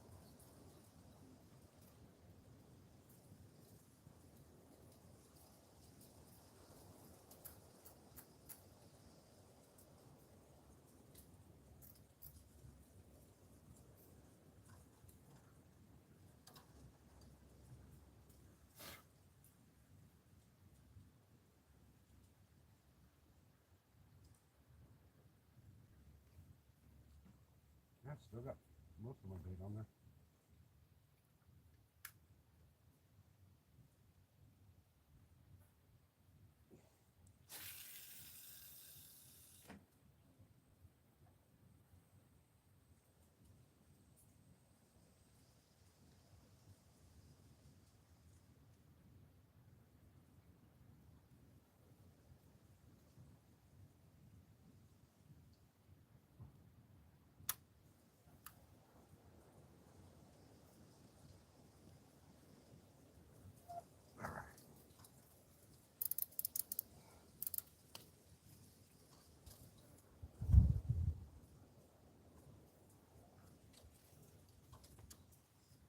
This one, wire this one wrapped up in a tree there.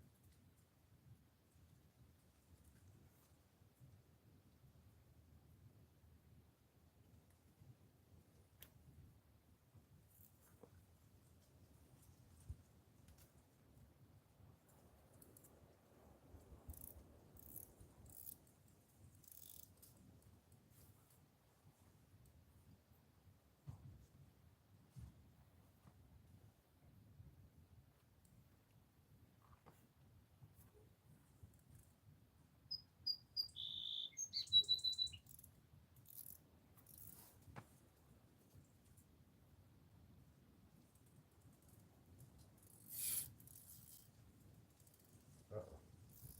It's snagged up.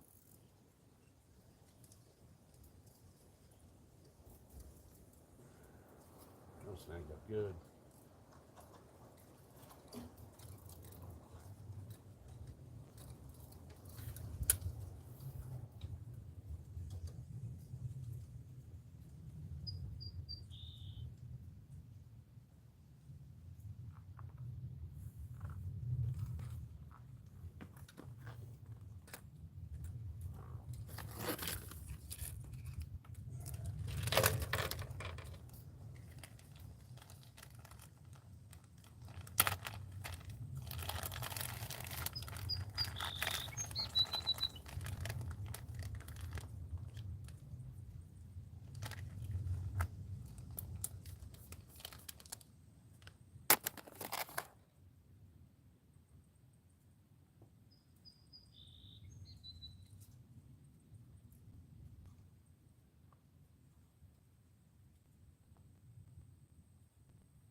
That snake's over there in that hole looking at me like, dude, I just want to go hunt, man. Let me out.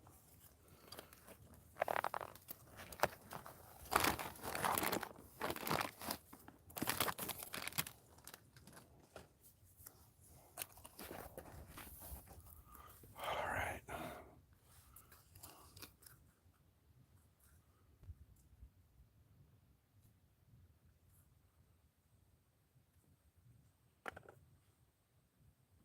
Man, it is still freaking hot out here. I don't even know what time it is. What time is it? 5:15. I got about an hour before they kick me out.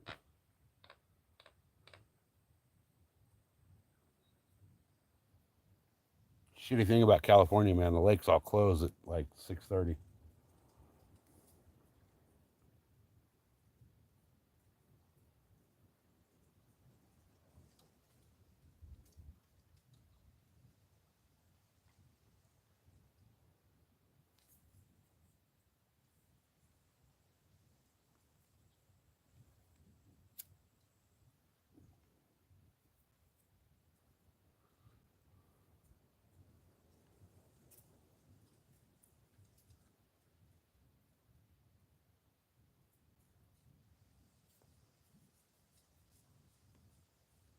I'm definitely gonna fish tomorrow. I just don't know if it'll be freshwater or saltwater. I might go down to the bay. Who knows?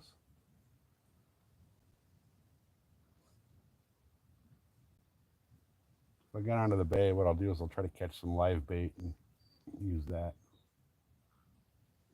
We've got one of the jetties that go out into the ocean. If I can get a nice, good live bait down there, there's a chance of hell, you can catch a freaking killer whale down there if you want, if you really tried.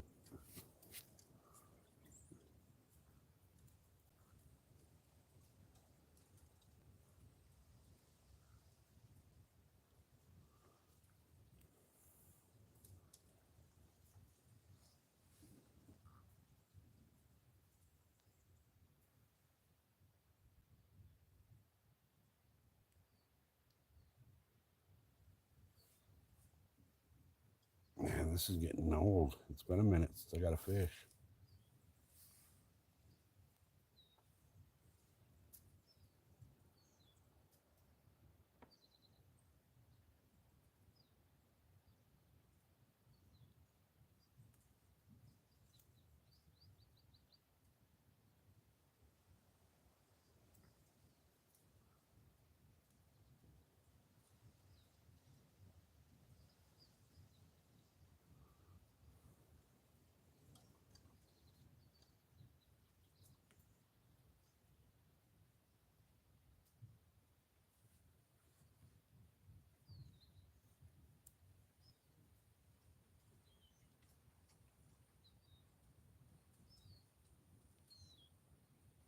It's hotter than shit out here.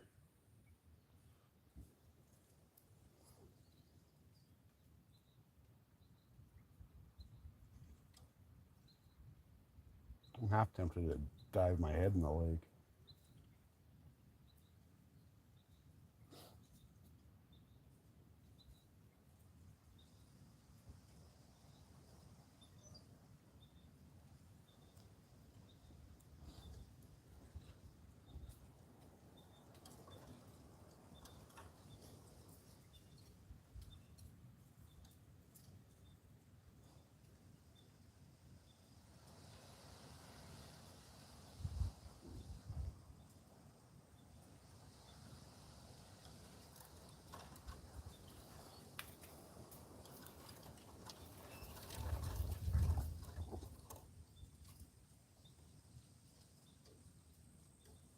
Oh, come on, fish. It's too hot to not catch anything. I mean, I've got 3, but I want more.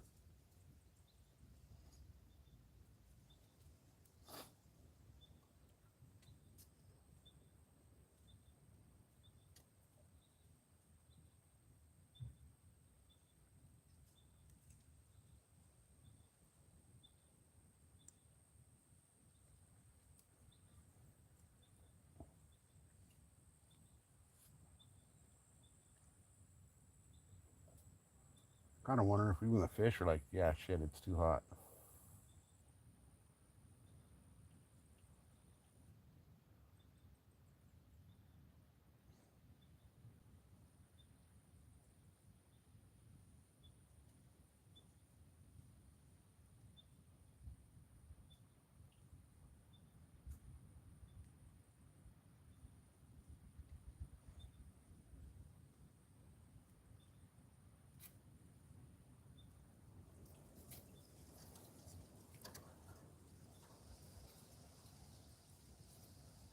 I mean, it's getting late afternoon. It should start to be picking up a little bit.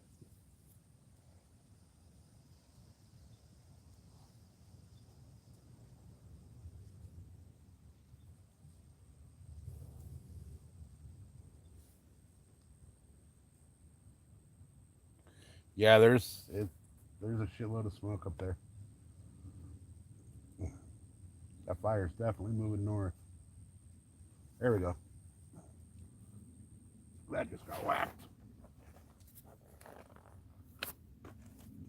Probably stole my bait though. It was one quick whack and then nothing.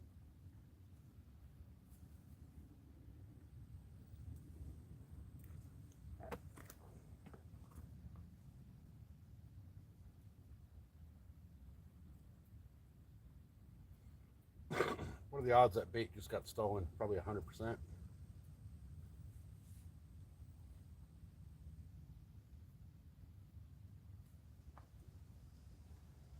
Oh no, something messed with it.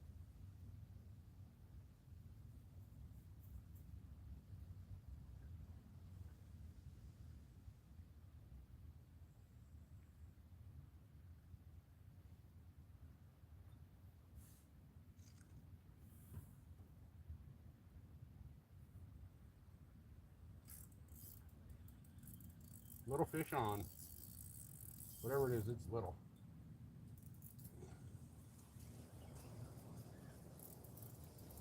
Oh, it just wrapped up into the fucking sticks.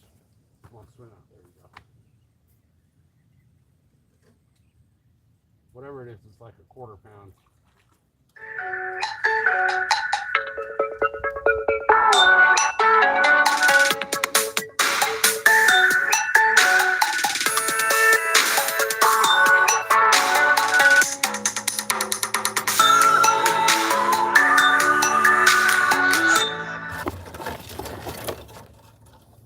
Look, it's a little tiny baby. Itty bitty catfish.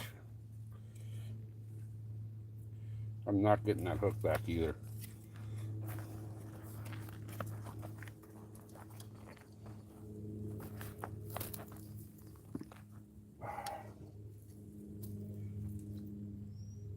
Can I get it back?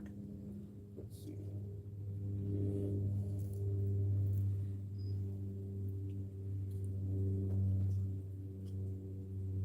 Nope, not getting that one back.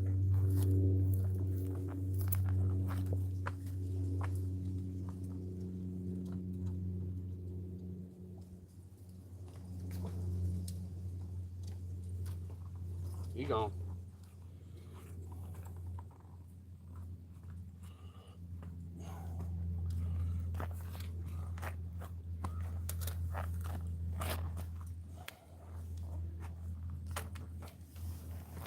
All right.